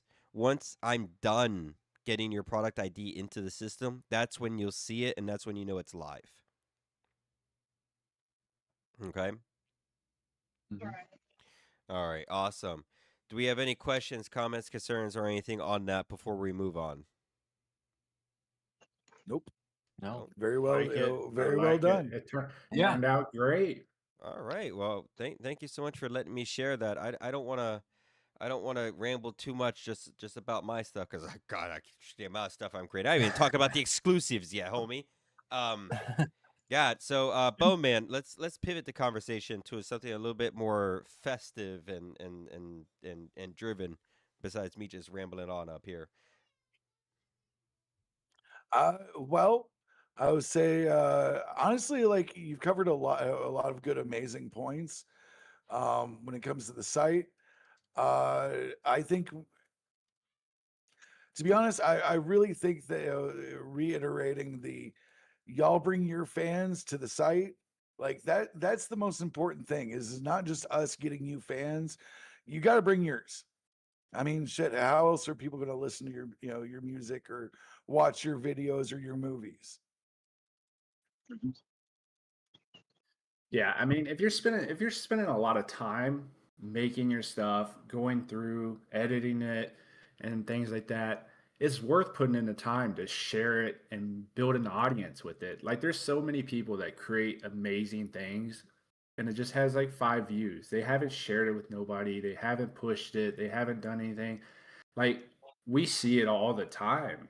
People just you see something somebody made and it's like, damn, this is awesome. Why does it have 10 views? Why does it have, 20 streams? Like why doesn't it have an audience? And they haven't shared it.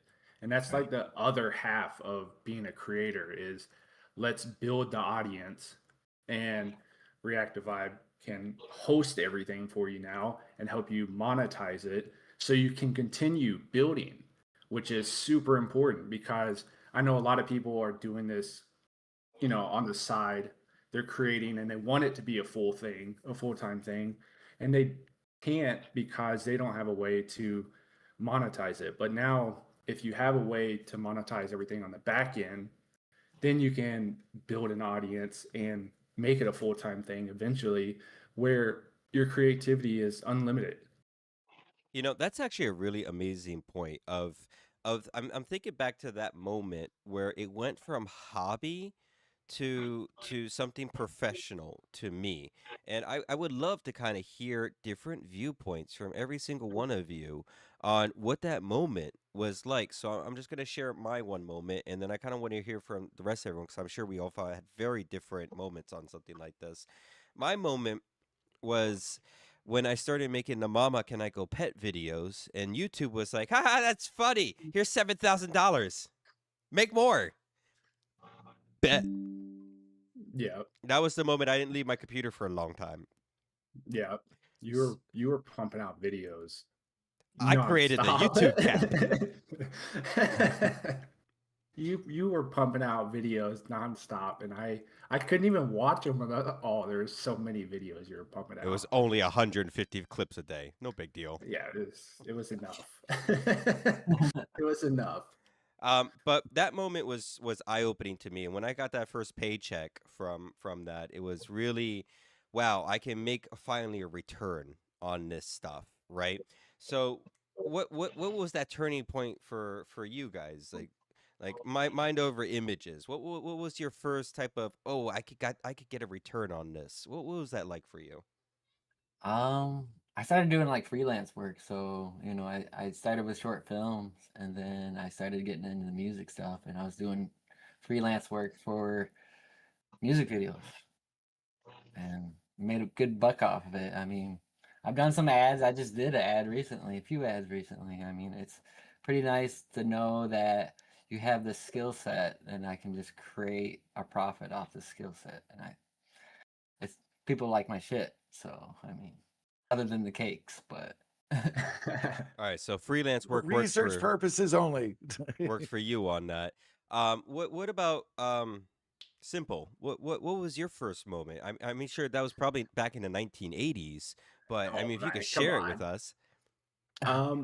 My first paid gig was freelance work, actually. So I was in AI years ago, like right when ChatGPT was a playground. Like they didn't have a web interface or anything like that. You were just messing with the chat in the playground. And I started. I hate to pause you real quick. I need you to put a bookmark in that just real fast. Trey Rez just shared something with me in my chat. It would be. I'm just gonna read it. Would be amazing as a person who can't work due to a tumor. My music is an escape. This helps me a lot. Got an OP soon to remove it, but I may lose my leg, so I need this. All right, if that doesn't resonate with every single person here or all of our viewers, you need to take a moment. You need to realize we are humans. We go through these huge things in life, and sometimes having a creativity output can get our minds off of things and help better support us through extremely tough times, and especially when you got a community of people that love your output and have something to attach themselves to. I think there's such deep stories behind a lot of these artists that people are missing out on. I mean, even Greg over there has a huge background story of many things happening to him at the moment. He turns to the creation process. And Trey Rez, I want to thank you so much for sharing that with us. And man, we're here for you. If we could support you in any way, we're all for it. And all I can say, man, is as horrible as that possibly is, take take life one breath at a time, man. Turn that pain into art. Lose yourself in it. Um, probably. I mean, I don't know if I should say this on live, but I've been bettering carefully word this, bettering myself by not doing certain things in life, and AI keeps my mind busy enough where I don't want that other stuff, right? But before AI, I definitely turned to other things to keep my mind busy, which was extremely unhealthy, right? So sometimes having something that you can cling on to can just be as powerful and more productive and more healthy for you. So I'm sorry to interrupt you, to Simple on there, but I thought that was something I had to share No, that's with the group. So keep going. What were you saying about the 80s? no, that's it's not the 80s. Jeez. Yes, sir. It's 1800s. Get it right. He looks like he's Right. 20, but he's actually Hey, 64. just Yeah. because I rode a dinosaur to school does not mean I'm old. Uphill both ways. Yeah. My social security number is 1. I'm not saying I held the nails that put Jesus on the cross, but I'm just saying. I Hey, mean, I saw him walk on water. I said, "It's got to be the shoes, man. It's got to be the shoes." it's got to be the Damn shoe. Nike. The first original ad. All right, but that moment you got Just do paid, it. the moment it Yeah, felt professional to you. What was that like? that moment, I was training AI on copywriting And this is like before images, before videos, before any of that. And I was training AI. I have things called swipe files, which is, thousands of ads and stuff like that. I was training AI on how to write copy properly. Like I'm a copywriter by trade. And I found out that you can train AI to write in a certain way. And I was using AI to write emails. And then I was using it to build websites. And then I was using it to create images for people and doing Facebook pages. So like, the banners at the top of your Facebook pages and stuff like that. I was literally on Fiverr making those for like $5 for people with AI images and stuff like that. And I eventually ventured out to uh, making sales videos for people and animated videos for people with AI and things like that, and getting paid, two, three, four, $5,000 for making AI content for people.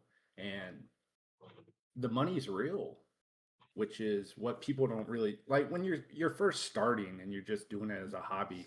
It's fun, but the second you get paid for something, it changes your focus because it's real usable content for people that you know how to do or you know how to make, and you can make it for other people, or you can build an audience like most of the people here and monetize it.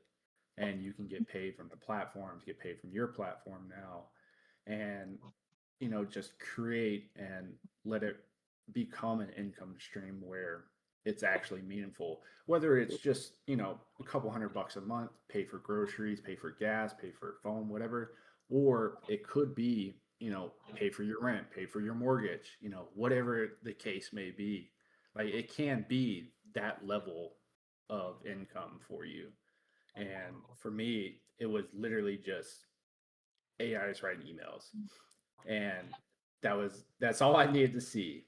I wrote emails, I wrote a whole email series campaign for this product launch, and that was it for me. And it took me 30 minutes. Took me That's 30 minutes. amazing.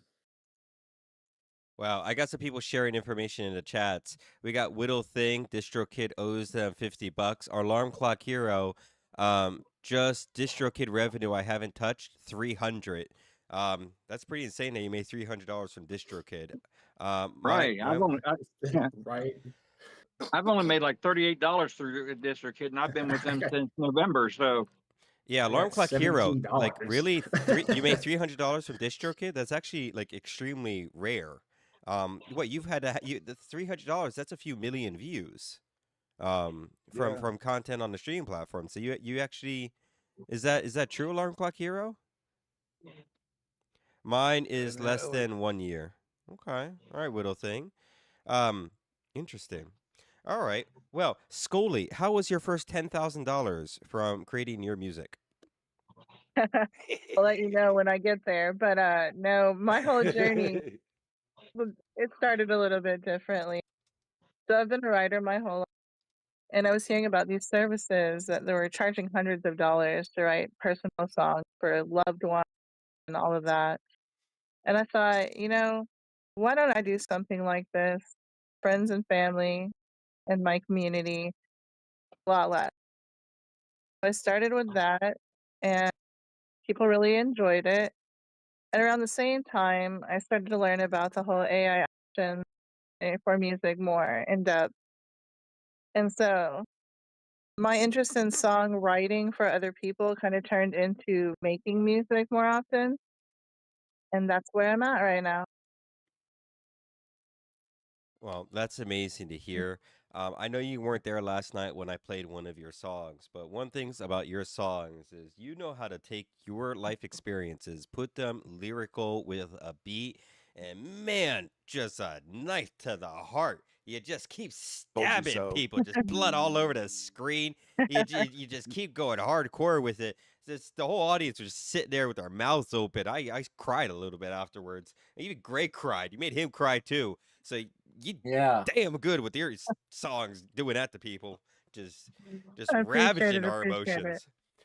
So what's it like to make grown men cry? I do it fairly often, so I'm kind of getting used to it, but I was shocked at first, honestly. I just try to write from my heart, and it does come out raw a lot of the time and unfiltered.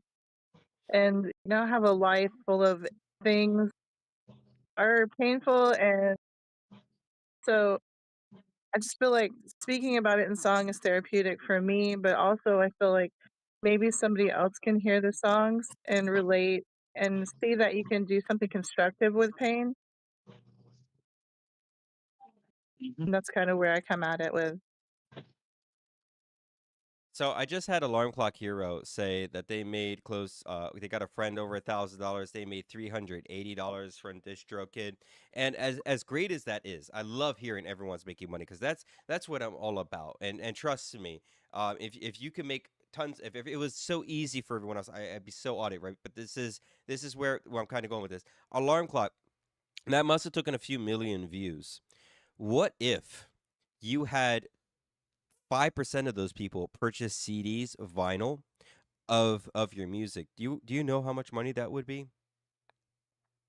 That would be tens of thousands of dollars in your pocket, right? You made those streaming platforms tens of thousands of dollars from your music, and you pocketed a very small fraction of it. And that's one thing that we're coming very hard on at the moment is we are not out there to get huge amounts of money. We are out there to make you guys' revenue. It's time to share out the platforms and the revenue streams for it. So that's really what we're all about at the moment. I actually have a CD and vinyl on Elastic Stage. That's amazing to hear. You had to set up that third party service though. You had to integrate it Yep. yourself. How long did that take you to set up, Mr. Wolf? It took me altogether. It took me close to about 8 hours to get everything set up, and I still had to fight through a few things on the meta tagging and everything else like that with it. But it's one of those. Uh, then when I went to go do vinyl, it's on Holler Kings. I had to go ahead and remove a couple of songs off because they wouldn't fit on the vinyl. So it's one of those. I had to end up making an adjustment on that and end up doing not only that, but I went ahead and did a side A, side B single to go ahead and make sure that the other two songs also. So But you're saying uh, it took you 8 hours to do that process? yeah, Okay, so that's I mean, I love hearing that because with the site, you literally toggle that one button, you click one button, that sucker's done. Ain't nothing else you do with it. Done. Everything else on the back end we do. Mhm. So literally, we turned an 8 hour process into a 5 second clip and a toggle of a button for you guys, which is Yep. really something else. I'm kind of patting myself on the back for that. We got a question. Alarm Clock Hero. Oh, important. Did you do meta ads? Oh, that's a great sense if you're doing meta ads on yourself to drive traffic to it. All right.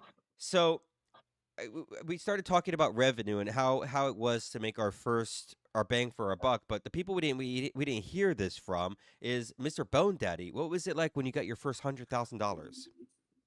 Well, it was magnificent. I'm just living in redneck luxury right now. So okay, I will say, all right, so I came at this from a different like aspect completely. I didn't start with music. I'm not a music writer. I'm a novelist and script writer. Um, when I so the small like the low like kind of low caliber books I was putting out or had published, I was having to pay my publicist for editing. And that was a nightmare and a half because you're sitting there arguing with another human being over my vision with no understanding. And it pissed me off so much, I actually dropped them as a publisher. So what I did is I sat there and I was kind of mad, and I looked online, and I was like, wait a minute, you're telling me AI can help me not only edit my book, but actually like give me like advice, prompts, things that would like actually improve it. And next thing I know, one of my short novels went extremely well. Like it did maybe like $300 in sales. So I didn't really advertise it that much. I mean, just off of content alone, it did very well. Um, then once I discovered Suno, And I was like, well, okay, I can't write music, but with the combination of like being a story writer, I could write an entire story out, have AI prompt it to lyrics. You know what I mean? Like, and then I'm like, okay, well, I didn't like this, line. Can you replace it with something better? And so like that, that became a really, like fun process because it's watching my stories become like, come to lyrically to life. And then then one of the businesses in my town, like I was bumping one of my songs, just playing with it. And they paid me like $200 to do an advertisement song for their business. And I was like, well, shit, that's 2 for 2. You know what I mean? Like the AI started making me money immediately. And then when I started putting my music, like I'm not on DistroKid, I'm not on Spotify and all that, but I'd have to say off my music alone through ad revenue and different features, I've made about $1,000 off of my music solo. Like I've had my music played in multiple countries. I've been put on like a top spot in like two countries, and I didn't pay a dime for any of it. Matter of fact, I solely made money from it, and that's why like whenever you approach me like, hey, I have this idea, and I'd like you to jump in. I was like, hell yes. Then like the hosting started making me money, and it's like anyone that like in my opinion, anyone's like, oh well, you can't really make a living doing this, you have to go through this, you have to go through, those are all gatekeepers that are going to take your shit away eventually. I know for a fact that Scully's been copyright strike, or has received a copyright strike on her own music Yeah, I have. because of DistroKid. So right there, that you're telling me that this is not even my property anymore. And the fact that DistroKid's getting ready to do a big sale, like where they're going to be selling to potentially a label, well, then all your guys' stuff now belongs to someone else. Like all your content, all your music, your hard work now can be ripped off and done with whatever they want. And they can pay you like pennies on the dollar, or fractions of pennies. Why I'm sitting here like, guys, no, if we just market, if we just put your shit out there, let algorithms and let systems pay you, just play ball. And then now you got Reactive Vibe AI. My goodness, so as someone that's actually made money, not as a host, but as an actual artist on Reactive, my goodness, that's basically been like a weekly check for me. Absolutely. We're just getting started. One of our main goals is to ensure that our hosts are able to make a fair amount of revenue from this. I mean, we're still in the early stages. Currently, a host will make anywhere from 20 to around $100 per stream. But though we are going to get That's on this a slow to night. around $200 to $400 per live stream. So we do have 2 more spots for hosts. If you think you could be behind this camera and run this system, please reach out to me. I got 2 spots available. After that, I am capping the system. That's all we're taking into this. And then after that, it's all good. Now, one more, I'm gonna pivot just for a moment because I got a whole bunch of people in the chat, and I got a couple people that went vinyl CDs. You have it on your site. I was like, yeah, homie. Let me just re-explain that real fast to people. So I'm gonna share my screen for just a moment. So when you head to the website now, you're going to be able to go into your dashboard, right? So if you go into your dashboard here, you're going to see this physical merch button. You're going to toggle this on. You're going to set your CD price, your vinyl price, and then the content that you have approved for the broadcasting system, you can select to make a CD or a vinyl available. Once you click this button, that's all you got to do.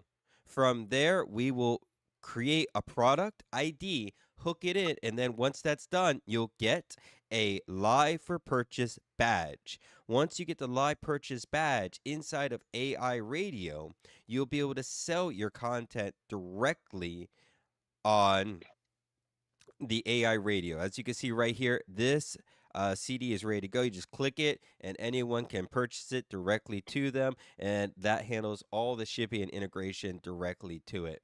So, absolutely amazing to share with you guys. I can't wait for everyone to turn on that button. We also do have a way for you guys to make albums and large vinyl right down here. So if you go to your physical merch, you scroll all the way down, you'll see a little section for album or EP release where you can essentially build a whole album with multiple tracks on a CD. All right. So that's just one thing I wanted to get everyone up to speed with inside of the line. But now what I would like to hear from is Shadow Wolf. What has it Mhm. been like for you when you first received your first revenue from your content? What was that moment like for you? Um, it was still kind of new to me because I've not really made a lot, but with the fact that I actually seen that one of my albums had actually sold on Apple Music, it was like, wow, someone's listening to this other than just because I'm going, hey, I'm pushing it out or whatnot. And I've been an artist all my life. I do woodworking, I do leatherworking, I make candles, I make chainmail, stuff like that. It's one of those I draw, wood burn, everything. And I've always been a writer of some sort because I've wrote for different D&D games and everything that I've done over the years. I used to be one of the certified DMs that they had at one point in time. And I've even got a couple books that I've written. I just haven't gotten released out yet because trying to deal anything with a publisher is, absolute It's a nightmare. good nightmare. Yeah. Yeah. Yeah. So, I've actually got two books, and one of the books that I have actually, I wrote an album that goes along with it. And the album's been released out, but the book is still sitting. So that makes any sense on that. But Oh, I got a no, message real quick. Y'all are some very impressive people. No, we just crazy as shit, homie. Fucking batshit loonies. Sorry to interrupt you. Keep going. but I went to school for game art and design. I minored in music composition for game art and design. So this the whole reason I actually got into music was because, well, there's a certain creator that us heathens have a tendency of not liking his name too often. He decided to get uh, proselytized with us and said that none of us could write music better than him. I'm like, bet. So I decided to start. Hold my beer. Yeah, I started making Viking and pagan music actually written by someone who is an actual heathen instead of being a pagan. And uh, that's just where I got started from. And I've branched out from that doing stuff about West Virginia cryptids, different legends and lores about that have went on that I've seen. There were stories that really did need to be told. Good example, I have one song that is about the Willow Island disaster called 51 Cans of Clay and Dust. And that I done because my grandfather actually was working the site when that happened. And so I've just took a lot of experience and a lot of storytelling that I've done over the years and turned it into music. And that's where I'm at now. And that's what we want to listen to, right? Because even me and Bowman, I'm sure I mean all of us here listen to AI music a lot, right? Especially the host here reviewing stuff. And when we hear a song that comes from a genuine spot, experience, a life story, something detrimental, a trauma, Slow those motion. come through so strong of something on the platform. And that's one thing I think AI music is really shining about. It's giving people, their personal experience. It's letting it shine in a new light, and it's setting the bar for the quality of the output. So really amazing to see wild times that we're in at the moment. I want to thank every single one of you for sharing that experience of what it was like getting paid and turning this into, professional. We all have such different experiences of how it happened to us, right? And we're still at the very early stages of what this is all about because realistically, we don't know what next week's going to look like. We don't know what 2 months is going to look like from here. So, it's very exciting kind of Wild West times on how we're doing this. So I think we're all at an amazing spot on how to gather revenue. Now, at the moment, we got the Hold out. on. Whoa, hold on. We Mm, forgot one person. What person? That would be you. What do you mean? Let's hear your like what it was like for you to to make your first bit of coin doing this. Oh, I said it. It was about YouTube and a Mama Can I Go Pet. I'll alliterate though, just in case you weren't paying attention. So, a while Oh ago, no, that yeah, you weren't paying attention. Smoke is something over there. So I made my first moment turning this kind of professional because when I used to make AI art, I've been doing AI art since it came out. It's just something about it. I had that gut sense, something here, something here. I don't know what it is. It's something here. I'm enjoying it. And I'm enjoying it a lot more than utilizing Unity, utilizing Blender, because before AI art, I was making games. I was making virtual reality games.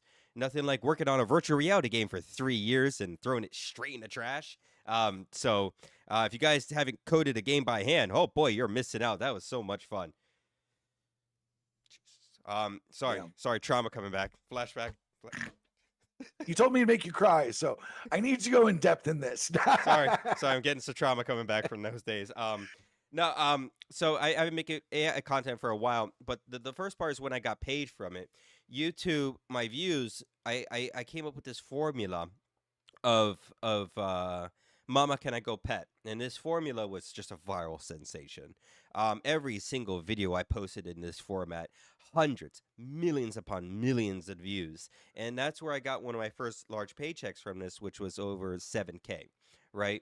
So when I was able to get that amount of return for my art, that's where it really went. Oh, I can get a return on this. So I just kept going every single night, posting 100 to 140 videos and clips every single night because a small percentage of those would go viral, not just a little viral, mega viral, to get me a high return on shorts. Because if you make short content to get paid from that, you need millions upon millions of views, not just a little bit.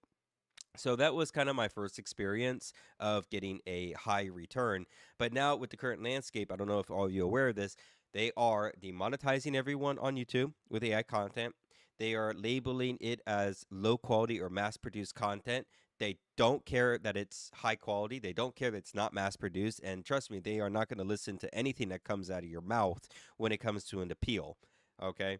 Now, how are some people still doing it? Well, first, they're going one by people. So that way they don't cause backlash. Okay. So they're doing it real slow and sneaky. Two, they're only going to go after you if you make money. Because if you ain't making money, you're not on their radar. They don't care, right? But if you're making a few $1,000s, you're on their radar. It's a ticking time bomb for you. The other thing is they don't like backlash. Like in a week from here, we're gonna have Backlight on here, and they had a way of causing controversy to get them reinstated. So I can't wait to question that person on how they did that. But apparently YouTube doesn't like bad publicity. So YouTube, if you're listening, you got people here that are understanding what you're doing. We know you're coming one by one. You're sticking us under this low quality filter when our stuff is far from low quality. Because when we saw your terms of service, we went, "Oh, you're removing the slop. Oh, okay, go do that because that's out there. That should be cleaned." There's people out there ripping off content, posting stuff that they paid no mind to, stuff that has watermarks all over, extremely low quality content, or it's just completely automated where a person had no input to it at all. That stuff should be removed. But when you start grouping all of our high quality content, people that are actually sitting there for 8 to 10 hours a night pumping out content, working for you, and you just want to demonetize them, we're coming back for you, homie. Bet. So that's my little spiel on my first paycheck on No, that. it's like I end up making music that not only is it hybrid music between trap and country, but I'm actually even blending in the fact that I used Old Norse in some of the songs or Scott Gaelic. So it's like it's not like I'm sitting here just going, make me a song, hee hee. No, I'm actually doing the work for it. It's one of those. Yeah. Go ahead. Mhm. But yeah, it's I have a whole album that the album is both in Scott Gaelic and in English. I have uh, one from Holler Kings, Backwoods Heathen, Hollowborn Heathen. It's one of those. There's a line in there that is in Old Norse even. I've got certain songs that I did on the Viking stuff that is half English, half Norse. So It looks like Trey Rez says, I love being a hybrid from Edinburgh. I use my own vocal, guitar, piano, but use AI to finish it. So you definitely got people that are going to resonate with you completely right. within that genre. Absolutely.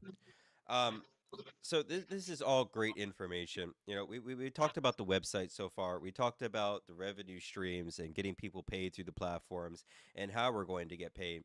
I think right now I do want to talk to you a little bit about a side dish. And the side dish I'm going to bring up right now is again the exclusives. In the beginning of this podcast, we had Simple go over Kevin and his exclusive TV series that he's doing. And it's coming along amazing. It looks absolutely outrageous. It's hilarious. We can't wait to watch what's happening. But it's not just about that one exclusive. We need more exclusives. We need more TV shows. Well, Ryan, what else do we have baking at the moment? Well, I gotcha. So at the moment, we got Rio's anime being completely baked out.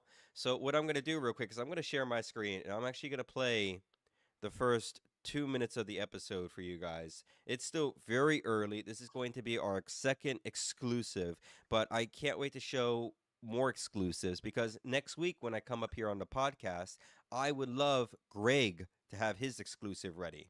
Right? Have that cartoon ready to start showing the early stages of development. I would love for more people inside watching this. If you're watching this and you're ready to make a bang for your buck, I need you to make a TV show, homie. Not just a regular TV show, a TV show ready for TV and movie style quality. Something so good it's worth value. If you don't know how to do that, drop me a DM. We'll go one by one together. I will get you up to speed. We are looking for exclusives. It is going to be the highest return value of anything that you can make at the moment because all you need is 1,000 people to support you and view it. That will be over $5,000 off of 1,000 people. If you post on TikTok, 1,000 people watching your stuff is like sneezing in a week. It's nothing. All right. So if you can generate just 1,000 views to your exclusive TV show, you will make minimum over $5,000. I can't even comprehend what's going to happen when Simple launches his cartoon and it gets 100,000 views. I don't know what I'm going to do seeing that amount of money transfer under him. I might have a stroke. Appreciate it. I'll have to make sure the back end's working while I'm in the hospital having a stroke. I want to make a video clip. Help me. Little thing, all you got to do is send me a DM. Let's go into one-on-one discussion. Let's figure out how we can apply the technology to you. Because doing these tutorials and everything are dead weight. You can watch tutorials all over the place. But if you don't have that kind of one-on-one coach or someone at least pointing you in the right direction, you're not going to understand how to get to that level. And you're going to keep hitting your knees. You're going to keep crawling around. And you're going to learn the hard way, just like the rest of us had to do. Right? So save yourself that time. Drop me a DM, Whittle Thing. Let's get you connected. Let's get you a personal coach. And let's point you in a direction of how to actually make an exclusive. And if you have an idea for an exclusive, pitch it. Pitch it to us. Send me a DM immediately. We're looking for more shows. They take a lot of time to create. Simple. What? You got 2-3 more months on the creation process to this, right? I wouldn't say that long for the first episode. First episode should be done probably like 2 weeks. That's I just work that's on amazing. it. I work on it. All Yeah, I right. work on it at night. So about 2 3 weeks, you're gonna have your first one done. The anime I'm working on, I need another 2.5 months. Greg, another 3 to 4 months. I mean, these things, when you take on something to this level, be ready to actually put in the work to it. Every single Yeah. frame you're gonna criticize yourself about, and that's what I'm about to share right now with everyone. So if you take a look at my screen, this is something I visualized in my sleep for a long time. I sat there, I dreamed on it, and it took so much work just to produce this little 2 minute thing right here. So we're gonna play this out real fast so you can see even something this small, and it's still rough. Sponsored by CapCut. There basically, I love CapCut. I mean, you guys are doing great work out there, CapCut. Keep the amazing thing going. Take over the video generation platform, and just keep going. Bravo, CapCut. Great company. Great company. But the thing between this one is, even though it's only 2 minutes, the amount of work and thought that went into this in the imagination was actually extremely heavy within its design.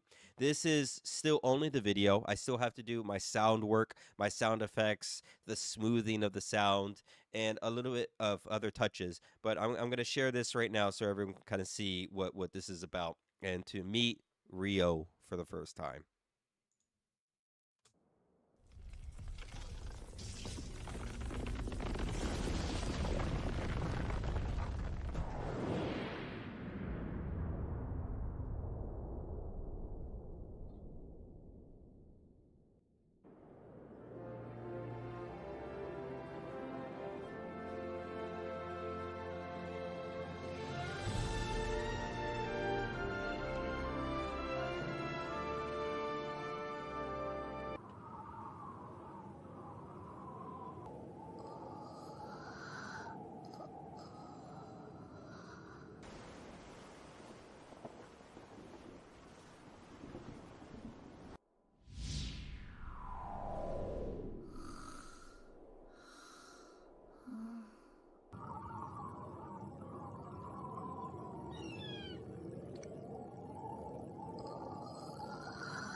You must be the reason I'm here!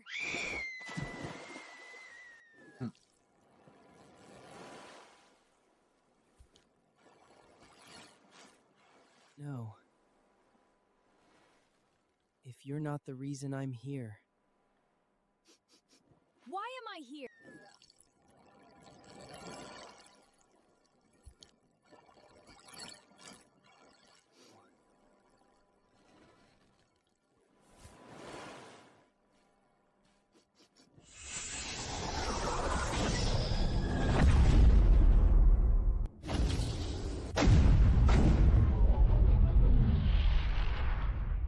All right. Thank you for letting me share that with you, everyone. That's my baby right there. That's Rio, and that's going to be episode 1 of his journey. And I have so many plans for his universe and for his saga through these episodes and the concept I'm building for this. But I hope everyone falls in love with him as much as I want this character to succeed in the future. I like it. Bro, that was amazing. I Yeah. like that. Yeah. Yeah, I really enjoyed it as well. Well, thank you so much. He's definitely a character that's come a really long way, and I'm happy I'm able to kind of bring him to life.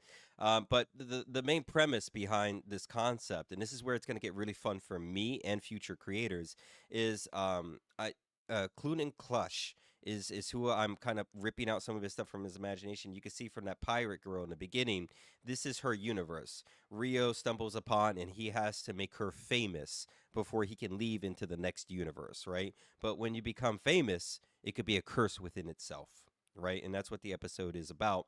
But when we start thinking about, well, Ryan, where's episode 2? Where's episode 3 go?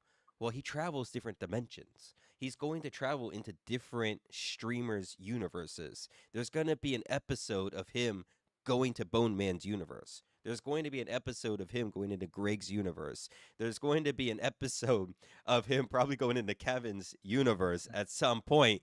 So this is going to be a very diverse type of cartoon that's going to have so much fusion into each episode as the kind of the personality shines through on what he causes inside of each universe. So we're very stoked to be able to create this. And if you have an idea for an exclusive TV show or a movie, reach out to me. Let's give you the tools, let's give you the guidance you need, and let's get you set up for success. That way we could get this, we can get it paid walled out. Ryan, what if I only get 100 views? That's great. It's $500. All right. So that's where we're at with something like this. It doesn't take a whole mountain. You don't need 10 million views for a small paycheck. This is something small, and this is very accomplishable for everyone here and everyone watching as well. So Bone Man, take it away. What's your thoughts? What direction should we go in the podcast now?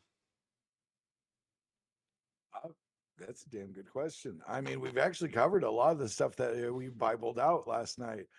Um, didn't see anyone cry, so yeah, I'm gonna have to, me and Grocker have to have a full in-depth gaslighting conversation. Um, Yeah, my feelings I'll aren't make hurt you at one of my all. songs. I'll make you cry. Go ahead. If you Nothing really like want to watching cry. 6 grown men cry on stream. I mean, Scully, if that's what you want to.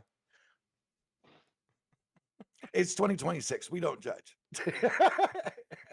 We're currently being stalked by a tiny zerker right now. If you see my camera all of a sudden shift all over the place. Yeah. My cameraman's trying to learn how to operate things, as you've seen. Trey So you gotta Rez, love have those a safe drive cameramen. home. Thank you so much for being a part of the podcast, Trey Rez. We're here for you. We'll see you later tonight. Remember, we do have the music review show going on tonight at 7 p.m. Eastern. Bone Man's popping that golden pig. Someone's going to win over 1,000 sparks tonight. We got amazing content, and it's time for you to start creating more amazing content to submit to the site tonight. Let's jam out to the music together. Let's have an amazing night all together as best as we can. We are looking for 2 more hosts of the platform before we shut our doors. Um, I wanted to bring this podcast out for like 3 hours. We're at the 2 hour mark. So, Bone Man, what direction should we take this in at the moment? Because I want to make sure we're encompassing some very important topics on what we've covered the merch, we've covered potential revenue streams, we shared some stories there. Should I drop my whole first album? I mean, absolutely. You should go to the website. You should go to the album release form, and if you think it's right for you and you want to put us to work for you, absolutely. The 1995 is an absolute steal for what you get. That whole week will be dedicated to your album between all of our hosts and our platform, and you have the CDs and merch available to market out to your consumers. So absolutely, With August. album drop parties. Absolutely, with the album drop party as well. Plus, Bone Man, it's going to be kind of funny too, because when you go live tonight in your now live panel, there's actually a little call to action summary. It's kind of like a script in front of you that goes, "There's a release party. Talk about it. Talk about it again. Talk more about it." Yay! I love notes. Helps with the brain damage. Absolutely. I was you know what? Maybe we should, like, since we've got like a decent amount of people in here, do y'all have any questions for us? Because like we've covered a lot of the a lot of the main points. I mean, the site, experiences. actual like our actual like profits, like how like we've all made like turned a profit in one way or another. So if there's anyone in the chat that's actually got like a question on furthering their career, best routes about it, I mean, we can coach you on pretty much anything. Absolutely. And it's all about reaching out to us because we would love to set up a one-on-one with you. We would love to rope you into the current technologies or at least point you in a direction. I actually had a nice conversation with After Eve last night. So everyone knows After Eve, right? Widow thing, I got your DM. I'm going to reply to that as soon as I get done with this. Me and you are going to have a one-on-one. I'm excited. As for August, you should absolutely drop your first album. And that's how we got this whole feature integrated over. The Queen, Mind Over Images and Reactive Vibe. Thank you. I'm forever grateful for the help with After Eve. We're so grateful too. But this is one topic I wanted to kind of talk about. Is last night I had a one-on-one with After Eve because everyone saw that video last night about Elephant in the Closet, right? That was awesome. I would love to Yep. have a team behind the world I introduced to Reactive Vibe here. You got a team of people here for you, August. Absolutely. Just keep communicating with us. You got people that are going to respond to you, and it's all about the network here of working together. We're just trying to boost each other up, but you need to communicate with us, and we are extremely addicted to chats. It's a horrible addiction that we suffer from every day. And he's laughing at me. Simple's laughing at me over this because he thinks it's funny. But no, this is an actual addiction. I think we live in Discord now. I live on chats. I go to my full-time job. It's Microsoft Teams. I do it for 8 to 9 hours a day. I leave work. I can't stop work mode. I go into Discord. I am completely ruined when it comes to being addicted to chats.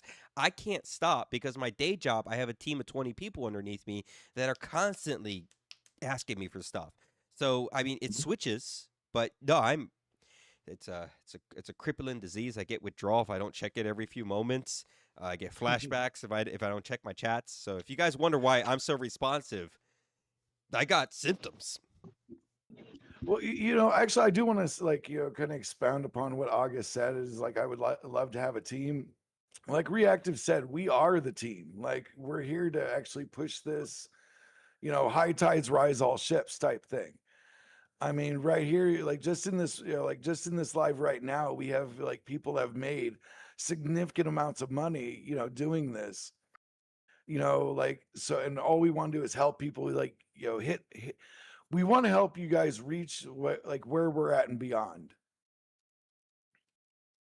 Yeah, Alarm Clock Hero just said, I'm on Grok Image all the time.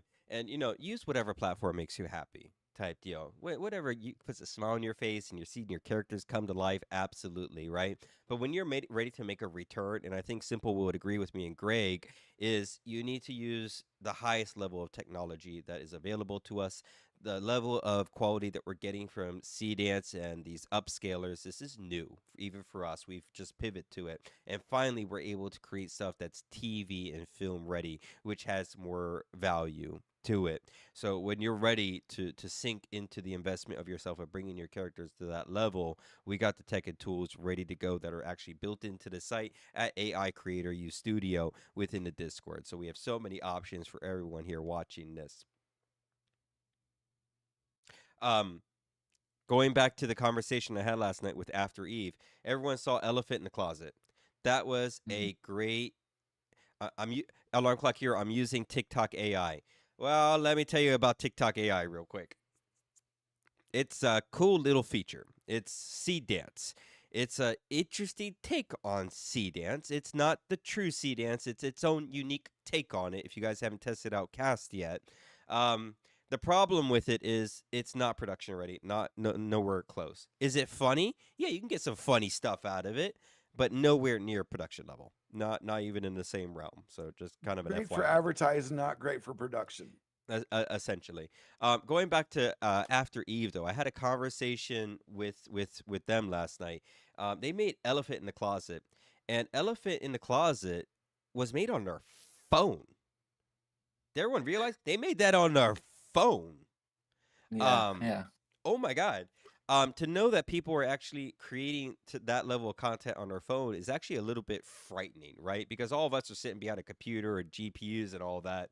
But yeah, people are actually starting to make quality content from their cell phones.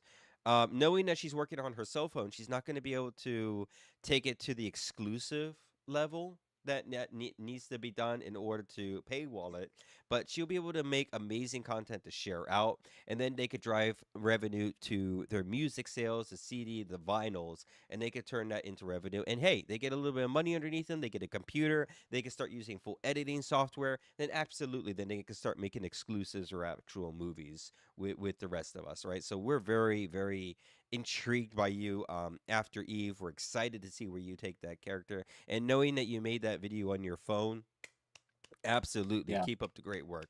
That was an amazing, fun video. I'm still very surprised that you outputted that. Well, that's like, like I agree, like absolutely agree with like how impressive like people using like their phones for the AI is. Because I mean, look at Van Woods. Like me and Mind Over Images were just like gawking the shit out of his videos. You know what I mean? Because between the lip syncing and like the fact you could see the pores in that dude's skin was ridiculous. I mean, it was impressive. Yeah, Van Woods has definitely got some great content out there though. He's using free beats, and probably Greg is with me on this because when me and Greg probably tested out free beats, we were kind of off-putted by it. It wasn't up to our standards. And we didn't like the fact that it was so automated. It kind of took a bit of the human element out of it. Though they've been improving, they got some great developers behind there. They're taking feedback, they're improving their systems, and someone like Van Woods is starting to produce good content with it. Definitely, his music is what really popped with me because his music has some Yeah, quite unique touches to it. it's a great combination in its entirety. I agree. Absolutely, absolutely. All right, Bo, man, you really haven't made me cry. I haven't thrown a chair. I feel like you kind of failed me tonight. Well, hmm. Yeah, okay, that's fair. I would say I've not had enough Red Bull or coffee. Given that C effort this morning.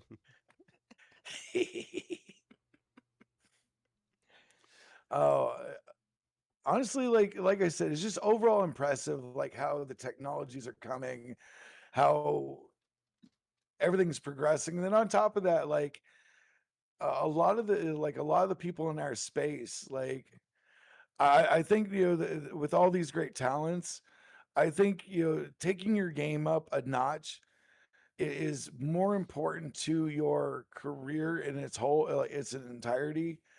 Um, and it's worth the investing in yourself. It really is. So what you're saying is Google is an evil company and they're stealing Yes. millions of dollars from creators like you. Yes. Absolutely. I would say I honestly, got a it's not question. just Google. It's like a whole litany of people. Mhm. DistroKid stealing your money. Uh Spotify. shit, Spotify stealing your money. Apple Music is stealing your money. Like you're literally getting fractions on fractions on fractions of a penny. You have to hit so many views, and like it's great that those that have done it, and there's ways that people have tried to manipulate it, but honestly, like the work that it takes just to achieve such a little quantity is so psychotically weird. I mean, shit, signing your soul away to a record label is more lucrative than like than sitting there stumbling around in the dark for years. Mhm. All right, I'm trying to cause controversy. You keep coming out with this positivity. So we're going to pivot for just a Can't help moment. it. I know. You just see it, just vomit the positivity on the people. It makes you all feel Well, all I warm and can't help it. fuzzy. When you're this dead, I mean, all there is up. All right. Here's Well, my yeah. question, Bone Daddy. Are you ready Ooh, to have more of the Carnival of Souls on your live tonight? you damn right I am. Are you kidding? That's like I go. All right, listen. I'm gonna say this. That's a stupid question. Like, of Mhm. course. I mean that's like like oh, Mind Over Images being like Hey, are you ready to see some educational material? I'm always ready to see I got more of educational material. that. So. Not the to furry mention, I know the furry Bone thing Daddy through us. is absolutely ready for Sissoko to actually have her first album drop too. You're fucking right. It's about damn time. Mm-hmm. Yeah, I'm looking forward to that. And I mean, like, was it Scully is also coming out with a full couple albums here pretty soon, I am. that are just impressive as shit. It's basically like, her journey album. You know what I mean? Like where like it takes her from where she was to where she is now. Oh yeah. I'm excited to see that. I'm excited to, now that Simple's around. I'm excited to see what he plans on throwing in my cues. I don't think he makes the He's throwing in music. some stuff. I don't I don't make too care much about music. but I can throw in some videos and stuff like that. Oh no!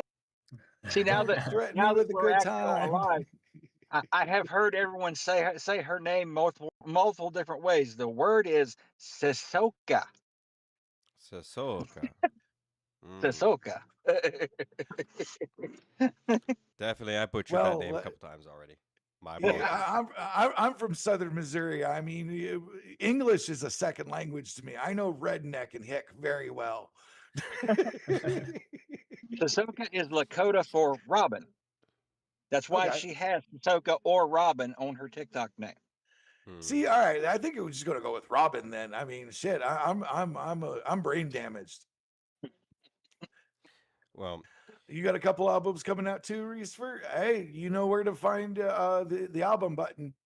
absolutely. And you guys want to get in early on that album form, right? Because we could only like what if someone does an album release and they choose 4 weeks out? That means for the next 4 weeks, no one else is going to be able to do that. So get in early, lock in your spots, lock in your week before someone else takes that week, and you're just going to have to push your release farther back to be a part of this marketing platform for you. Yeah. And even if you guys have already done album drops, like I said, redrop them. I mean, at least get them attention.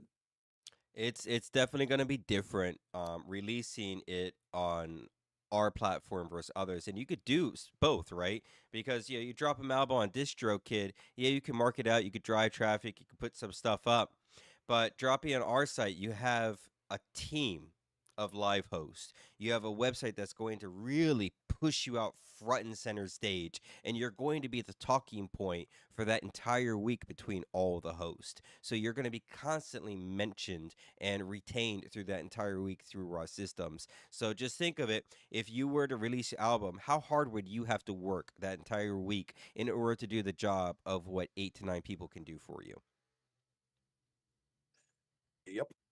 Absolutely, absolutely. Numbers matter. Numbers absolutely matter. Having a team that wants to push this out and having kind of the platform of the live host, the creators, the listeners, the music reviews, the podcast, it all works very cohesively together. Even this podcast that we're doing right here, this is going to be clipped. We got bots ready to clip this out and really push out the 30-second content clips to really grab those viewer moments. Just like 5 minutes ago when Mr. Bone Man was talking about the orphans in Africa, how he's starting a fundraiser of getting them laptops and having them prompt for AI in the future. It was a great foundation. Sorry. I have to correct you there. I have to correct you. It was the Vietnamese. Oh, the Vietnamese kids getting laptops for the AI. The North Vietnamese. They have great contracts. If anyone can think of some hot words for those clips, now's your time.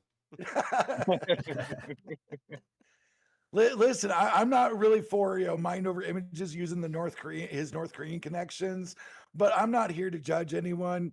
And listen, Simple, stay out of the Congo. Those people have had enough. I got you. Cease and desist. I heard Ghana's this time. Oh, great, this time of year. Oh, all right. I got it. I got Pivot. you. I got you. I'll pivot. Just don't drink the Kool-Aid, right? Hey, just because I'm selling, bottles of Kool-Aid, special reactive Kool-Aid, don't question it.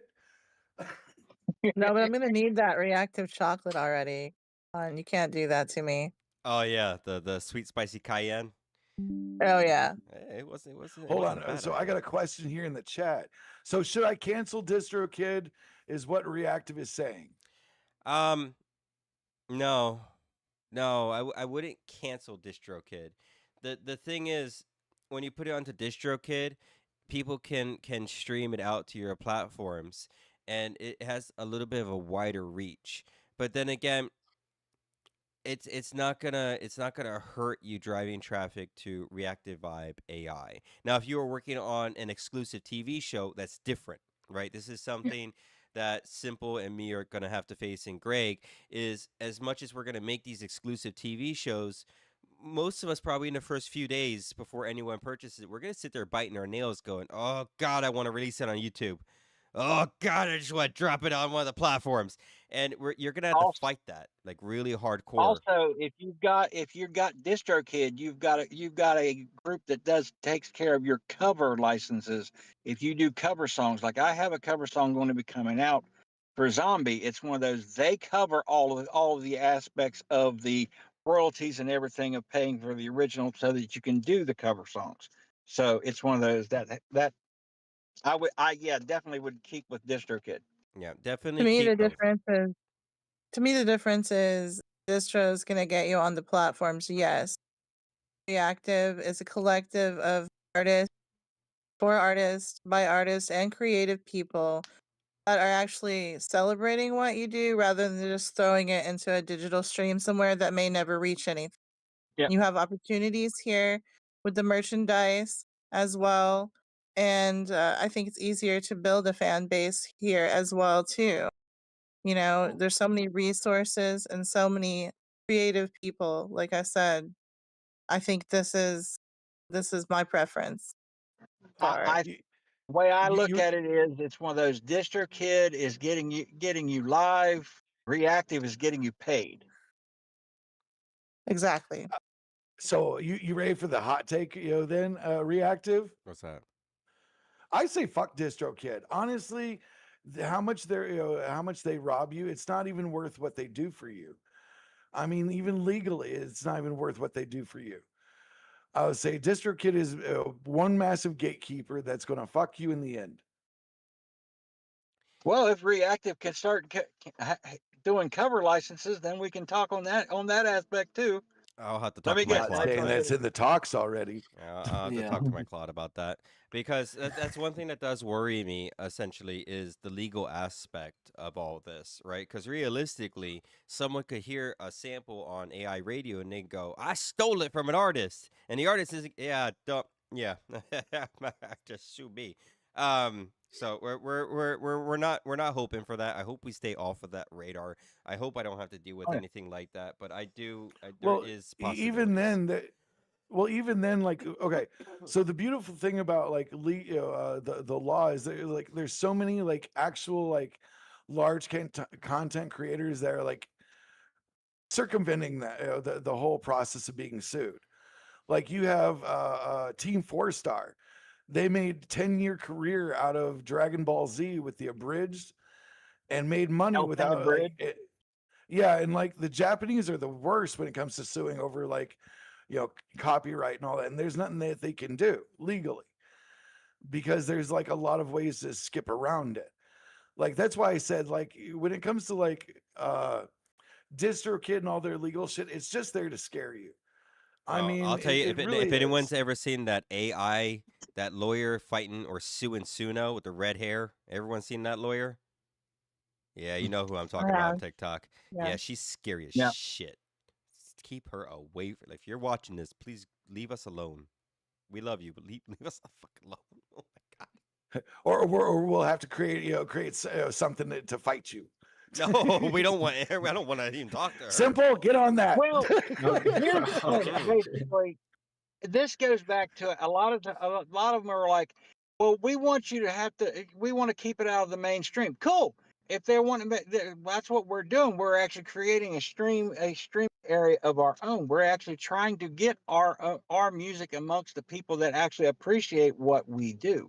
It's like we don't want to. We're not out here trying to be freaking, one of these ones rocking for RCA or anything. I know, showing my age with the with the freaking reference there, but uh, but plain and simple, the record industry has been stealing from artists since it was created. You take a look back at Alan Lomax back in the 20s. He went to people's houses here in Appalachia. He told people, "Hey, I'll pay you $5 if you let me record you and your family sitting there picking and singing on your front porch." Oh, okay. Well, that's $5 that they didn't have. Yeah, but he took give them $5 and went and made 5,000 off of it. They never saw a dime of it. Look at how artists, such as Robert Johnson and Muddy Waters have gotten stolen from over the years. The whole aspect of how AI is taking this, AI is taking that. Well, they've been saying that same thing since electric guitars, Auto tune synthesizer, shit. T-Pain made drum, an entire career off of auto tune. yeah, drum machines. All we're hearing about AI is the same thing was said every time a new innovation made things easier for the artist to create their art and less of the industry involved. Absolutely, which So is a it's great it's giving power back to the creators and letting right. people that don't have a large studio or funding finally be able to be heard. And then one of the other things that's really kind of catching me with the output is our output through this is so good. It set the bar so high, right? And then I've been listening to some fresh artists out there, some young artists that are using a production studio and they're singing their lyrics and they're using auto tune. I'm going to say this as nicely as I can to those artists. AI is here. We set the bar. If you're below that bar, quit or give up. Because just because you sat there in a studio and you paid someone $800 to record your song out of your mouth doesn't make it gold. It doesn't make it good either. And if anything, it sounds really horrible, right? So to I know mean, that look, people are sinking money into themselves like that, you got to right. figure out where the bar is currently at, homies. Look at what Timbaland is doing for us AI artists right now. Yes. Good. That's a very good example on the fact that he's actually pushing for us, not against us. Someone And may I have think to a send a lot more message of out the and have him artists come out this way. there, yeah, and I think a lot more of the artists out there, when it came down to it, really should be doing the same thing. Because hey, how about how about them ticket prices from Live Nation? How you getting your audience to hear your music if your tickets are $1,000 a pop, Bruce? You know, Well, that's a cute point right there.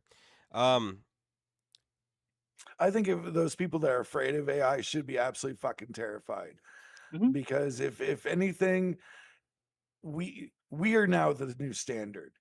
I mean, when Right. it comes to everything, we are the standard for everything, and they're ripping off AI anyway. Like, what was it? Someone was sitting there showing me, like, instead of special effects, people are using AI. Mhm. So And I mean, oh, go ahead. yeah, and I'm even going to say this much. Hey, uh, since I'm an old wrestler myself, it's one of those. Any of these indie wrestlers that would like, somebody to make, theme songs or entrance music for their guy, hit me up. I got no problem doing stuff like that. Guess what? Once you do that, pay me for the song. The song's yours. You don't have to worry about paying out royalties for your own entrance music. You ain't got to worry about somebody else making bank off your entrance music. That's yours at that point in time.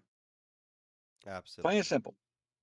That's a great thing to be able to provide to people, knowing that you can give such value and produce something relatively, within a rapid succession, between Mhm. idealism to concept. We can produce them at very, very, very rapidly. Now, it doesn't say it doesn't take work. It does, and you need to understand your systems, and the faster you get with them, the better. A great example of this is Mr. Greg over there. Mr. Greg Um, can can you sit give me there. like two? No, can you give me like 2 minutes? I gotta take some medicine. Okay, that's fine. I'm still I gonna was talk just shit about like, you. So That's fine. That's fine. this I sent mofo you a right here. private message. Oh, okay, it's all I good. sent you a private message. I'm not paying attention to it, but I got you. But this guy right here, we're gonna talk some shit about because this guy can finish an idea to full concept of a music video in less than 4 hours. 4 hours, just absolutely putting us to complete shame with that because he has his creation pathway down to a science and a formula. So between the idea and the imagination and how to feed it into his pipeline, he has it down so pat that he's able to have quality production ready outputs within a matter of hours.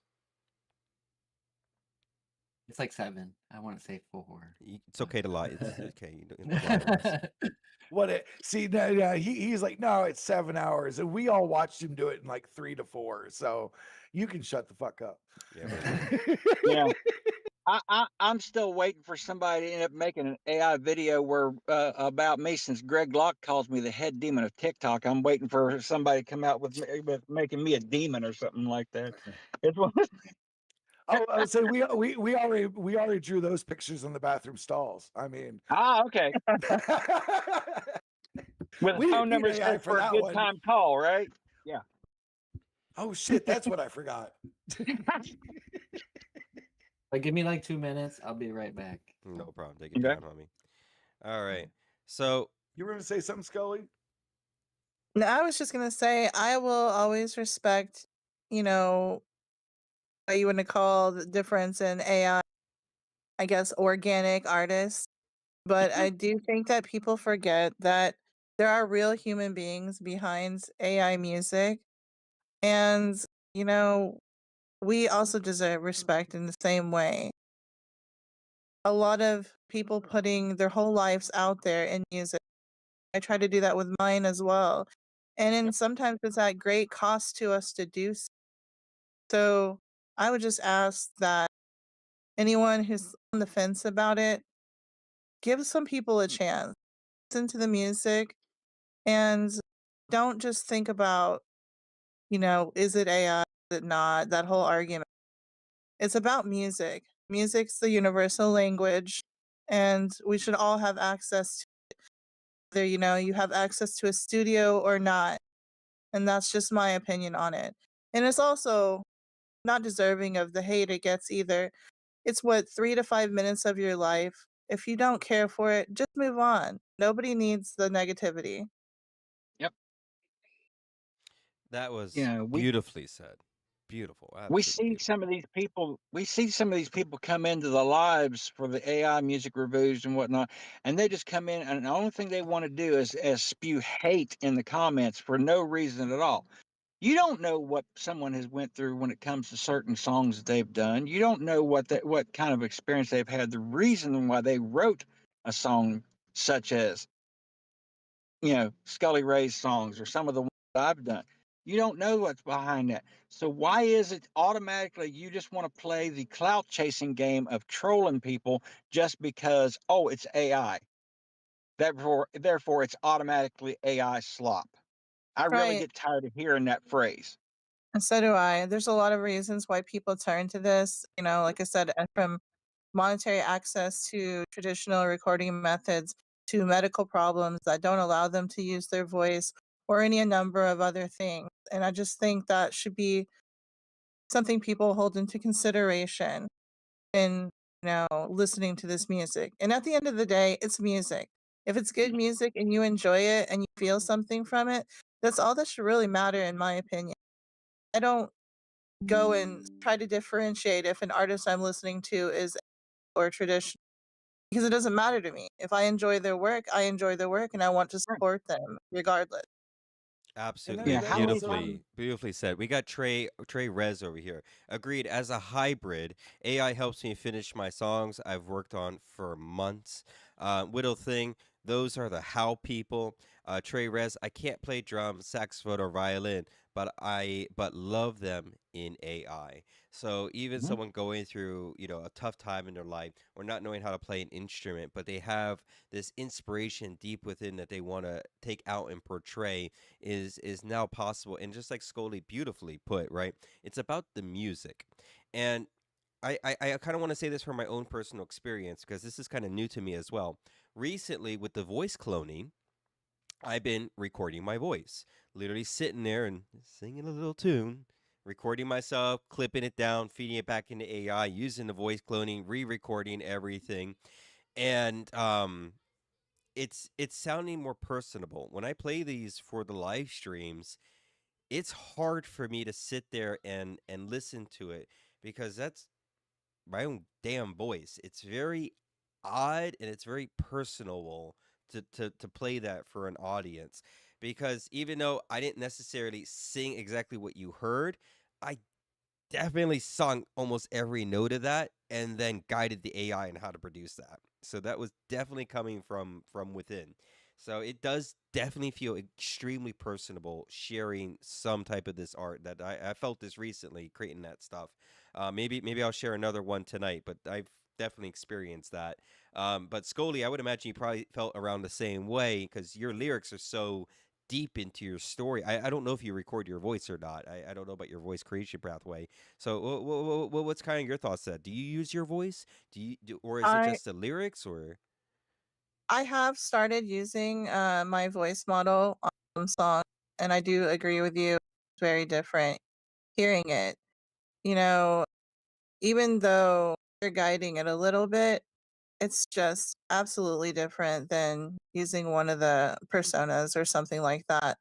And yes, I write all my lyrics. I always have and always will.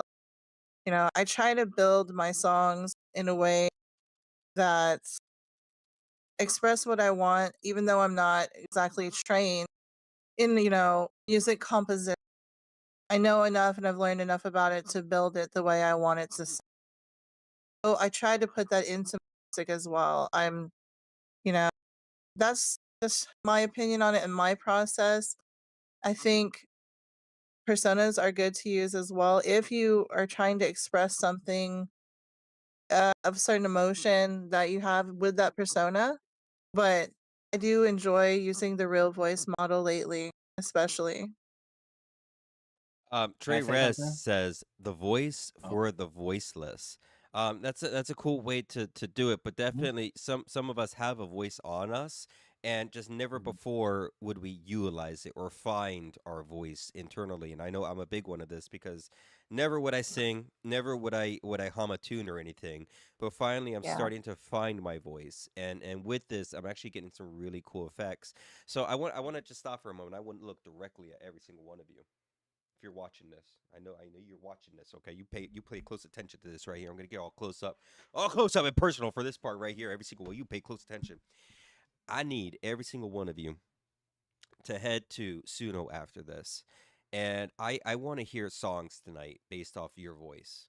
I want you to sing and hum a song in studio, take it, feed it back into it, use it as a cover, feed it back into studio, keep going that back and forth. And I want to hear your voice tonight with your lyrics that you sang. I want to see those in the submission. I got to hear it tonight. I want to take this to another level. I don't want to hear the cookie cutter outputs. I want to hear voices tonight. I want to hear music that's so unique that we've never even heard before.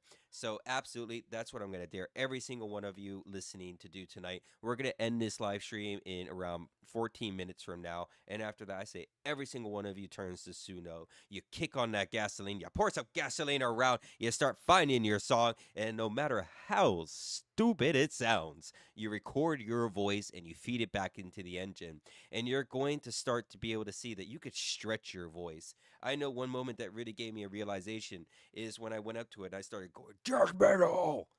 That thing followed it like a charm. It was very something else to see. So that's what I'm gonna leave everyone with. I just want to put that out there. After this, everyone get to work, start making your songs because Bowman's going live tonight at 7 p.m. Eastern, and we should all be able to hang out and just have a good time listening to each other sing. I think that's the next wave of this. I would say, like, and like to expand upon what Scully was saying about like all the like the hatred towards AI. Like as a writer, I've gotten so much hatred because I allow AI to edit my edit my content, just like a publisher. I'm sure Simple's ran into a bunch of shit too. Like, oh, you do AI, so therefore you're not like an editor or a production guy. Like, it's bullshit, is what it is. Oh Like, yeah. just the fact I can't play drums or I can't do this or I can't do that, it's no different than me hiring someone to do it. We got Black Light in the room. Thank you so much for joining. We're excited to have you coming up here in a week or two. We got so many questions for you. We do, but back onto the topic. Sorry. So who's live tonight? Mr. Bowman's live tonight at 7 p.m. Eastern. So like what we were just talking The about Boneyard. is after this, I say every single one of us turns on to Suno, record your voice in studio, guide it, feed it back into the cover, and I have someone over here that says we want to hear Bone Man's voice. So Bone Man, You are you're gonna hearing my bone. no no You no are no hearing no Bone no no Man's no no no voice. no. We're That talking you about guys. the song. We want to hear you guiding it tonight. Are you gonna have something like that ready for us tonight? Listen. Okay, here. First of all, there's a reason I got a face for radio, and I would say, listen, I don't need to lose what little fans I already have. I think you're being too rough on yourself, and I think Scully is with me on this. I think Yeah. because it was also very very very difficult for me to sit behind a mic and hum a tune and record my voice. It was actually very very very difficult. I think you need to be an example for these people, and you need to Oh, sing a song y'all gonna tonight do this to me, huh? and feed it back into the engine and have something tonight that is your actual voice for the audience tonight. I think that's And going I to can set a staple. think this is a great idea. It could tell you as an extremely shy person. I was almost trembling when I started to play with the voice recording. Some tips would be to sing in different ranges, hum as well. Also, if you like to throw sound effects that they make into their music, so put that in your recording too. It's gonna blend all of that into something. Yeah, You I know, mean, I was beatboxing with someone that gave me some really cool outputs. We got some people saying, don't let them deflect. Yeah, we're not going to let you deflect. We're going pretty Ah, hardcore on damn it. this, Bone Man. I kind of effed over at the moment. Try a Scottish accent. Takes courage. Yeah, if you have a Scottish accent, I mean, absolutely go for it. I mean, for me, Hold on, say that again. a Scottish accent, Scottish, Scottish, Scottish, Scottish, Scottish, Scottish. Scottish, Scottish. Scottish, Scottish accent. Well, it sounds to me like your accent is a little bit shite. Yeah, it's a little shy. Listen, lads, you don't have to fuck with me these days. I'll do my best tonight. All right, but even like Scully was saying, is put some sound effects to it, beatbox it with your mouth, and then try to. You're gonna sit there and you're just gonna record these little clips of you know how it sounds coming out of your vocals, and then you kind of line those up, and even though they feel kind of scattered, once you feed it back into cover, you can spell check it with AI to make sure it's cohesive, and then you got something really magical when you voice clone yourself on that. it's true. And I And mean, I would rather sit in a room and listen to people's real voices. It gives, feeling of how you would feel if you were sitting with your friends, listening and hanging out. I think that's great, and it's about love anyways, and in our streams. So if you're worried about that, don't be. People respect the fact that you stepped out of your comfort zone and did something like this. At least I do. Yeah, I'm going to you just agree don't with be you, surprised Scully. if I sound like Gollum. I said pearls and I said pearls. That That's is, what I'm afraid.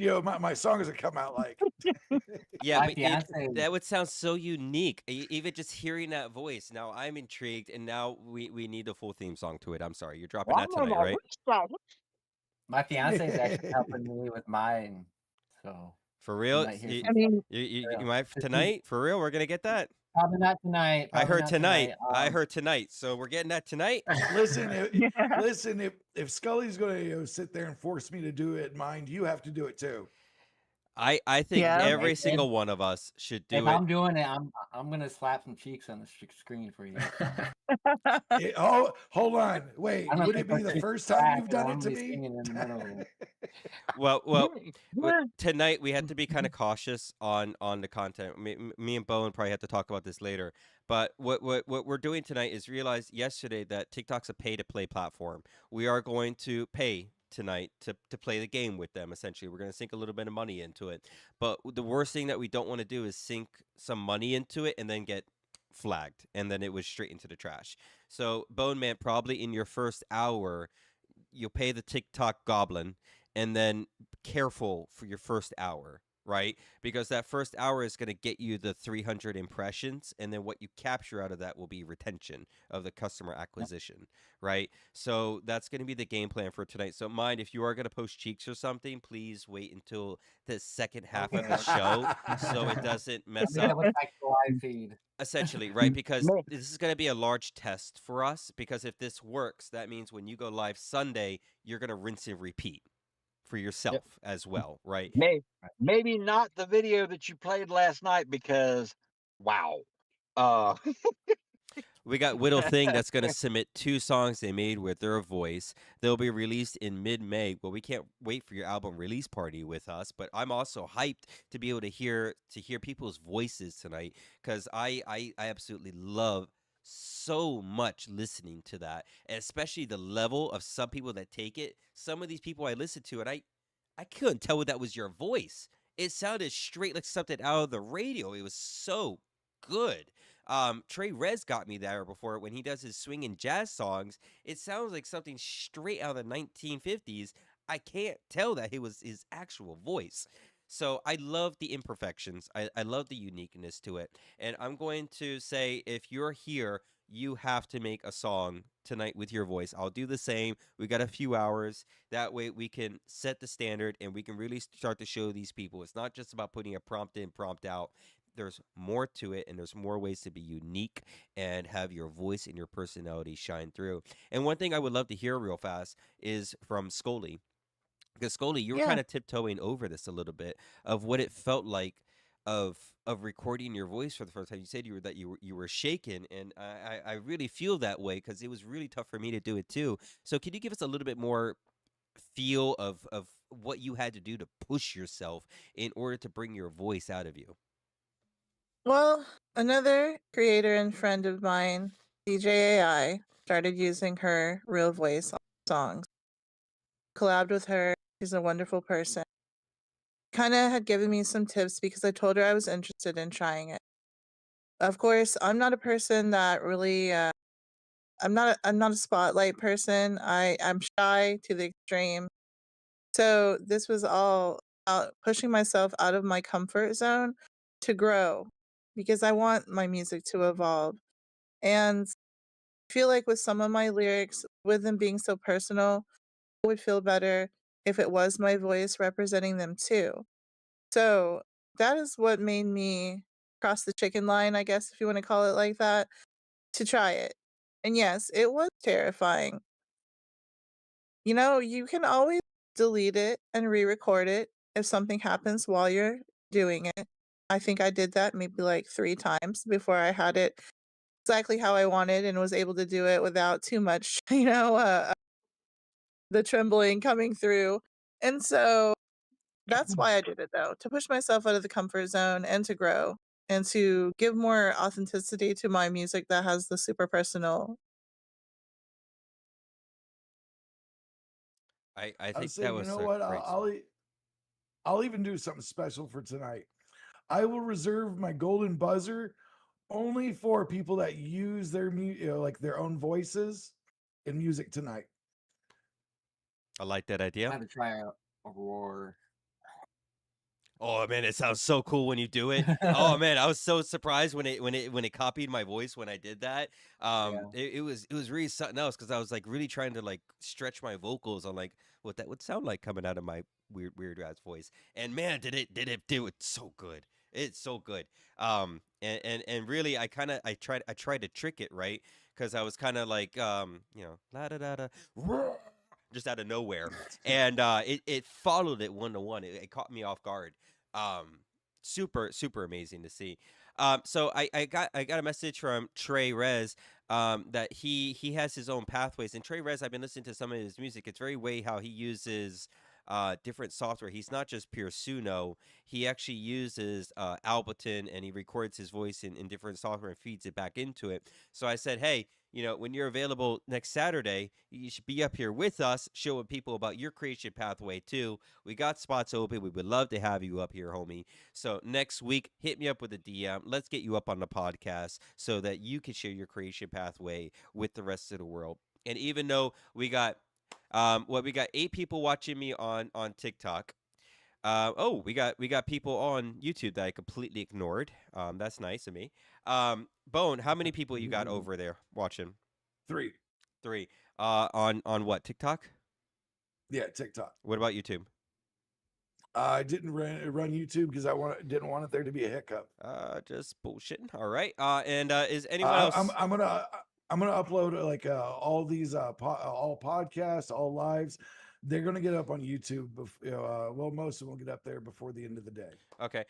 So what I'm getting at real quick is we got a handful of people watching us at the moment, right?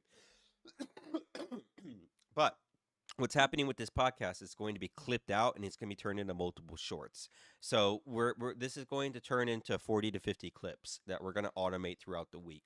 That's going to catch on, and each of those are going to get a few hundred views to each of them. Who knows which one will kind of spark or cause controversy? So that's the main plan behind these podcasts. If you want to feature yourself on one of these podcasts, reach out to me. We do these every Saturday at 1 p.m. Bring your ideas, your creation pathway, share it with the world. Let's see your exclusive. Let's hear your music. It's been an absolute pleasure working with every single one of you today. It's been great to see your feedback, your inspiration. And what I'm going to leave everyone with, I'm going to let Bone Man close this out because we're going to stop this at right 4 p.m. Eastern, is tonight after this, everyone should turn to Suno. Everyone create something with your voice, and we are all going to have a show tonight 7 p.m. where I want to hear everyone. I'm going to do it myself. We're all going to showcase, we're going to show the bar, we're going to share it, we're going to get through that skittishness and anxiety, and we're just going to have a fun night together showcasing our voices to it. But reach out to me if you have any questions, concerns, or anything with the platform. We have a large mountain to climb together. All right, Bo, man, we got 3-4 minutes to close it out. Come on, homie. This is your moment to cause me to flip a chair or make some great cry or Scully to I don't know. Let's see. Really, honestly, I ain't got nothing. I mean, like like every point's been covered. Like it's fucking done very well. I mean, the only thing I gotta say is tonight, let's have a great time. We got Greg coming in on Sunday. Um, let's see, Seraph is Thursday. He's going to be taking my spot. Yep. So I'm going to make some adjustments and let you guys know. Hopefully, we'll get a few more hosts very quickly. Yep. And we I'm can working like on it. basically have everything ran, having shows like run every day, multiple times a day. That just would be nice and be good for the content creators themselves. And And bring I your want to audience. say, Yeah, I'm sorry. I just go want to ahead. say I appreciate all of you for everything that you're doing, for the options and resources that you're telling us about and educating us with, the entertainment as well. And I just really appreciate it. Bring your Absolutely, audience. Scully. Bring your people to the platform if they, Bring your yeah, people pull up, man.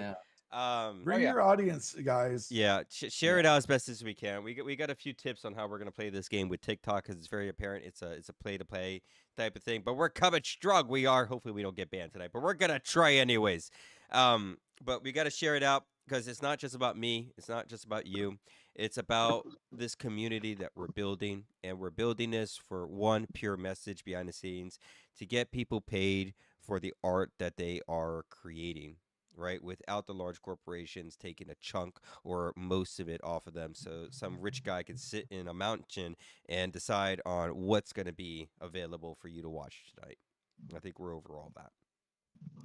All Also, if right. you need any help with the site, you can reach out to anyone during the live streams and we can try to get you situated with things. I know it's a little bit different if you've never used the site, but it's and we're willing to help you the whole process. Absolutely. Any bugs that you find, report to us. We'll fix it live. If you think I'm not that quick at fixing things, you haven't seen shit. All right. That's been a fantastic podcast. Thank you so much, everyone, for episode 3 of the Vibe Engineers. It's been absolutely fantastic seeing the different perspectives from everyone, sharing the different technology. Everyone knows the game plan going forward. It's time to go get a little tips, little foggy, and start making some music. Hey, everybody grab your green inhalers. We're about to have some fun. Hey, let's go. Shrooms for Step me. right up. The carnival begins. Ooh. Whoop. All right. Let's end out this live stream. Everyone have a fantastic rest of your day. We'll see you at the party tonight, 7 p.m. Eastern. Have a good one, everyone.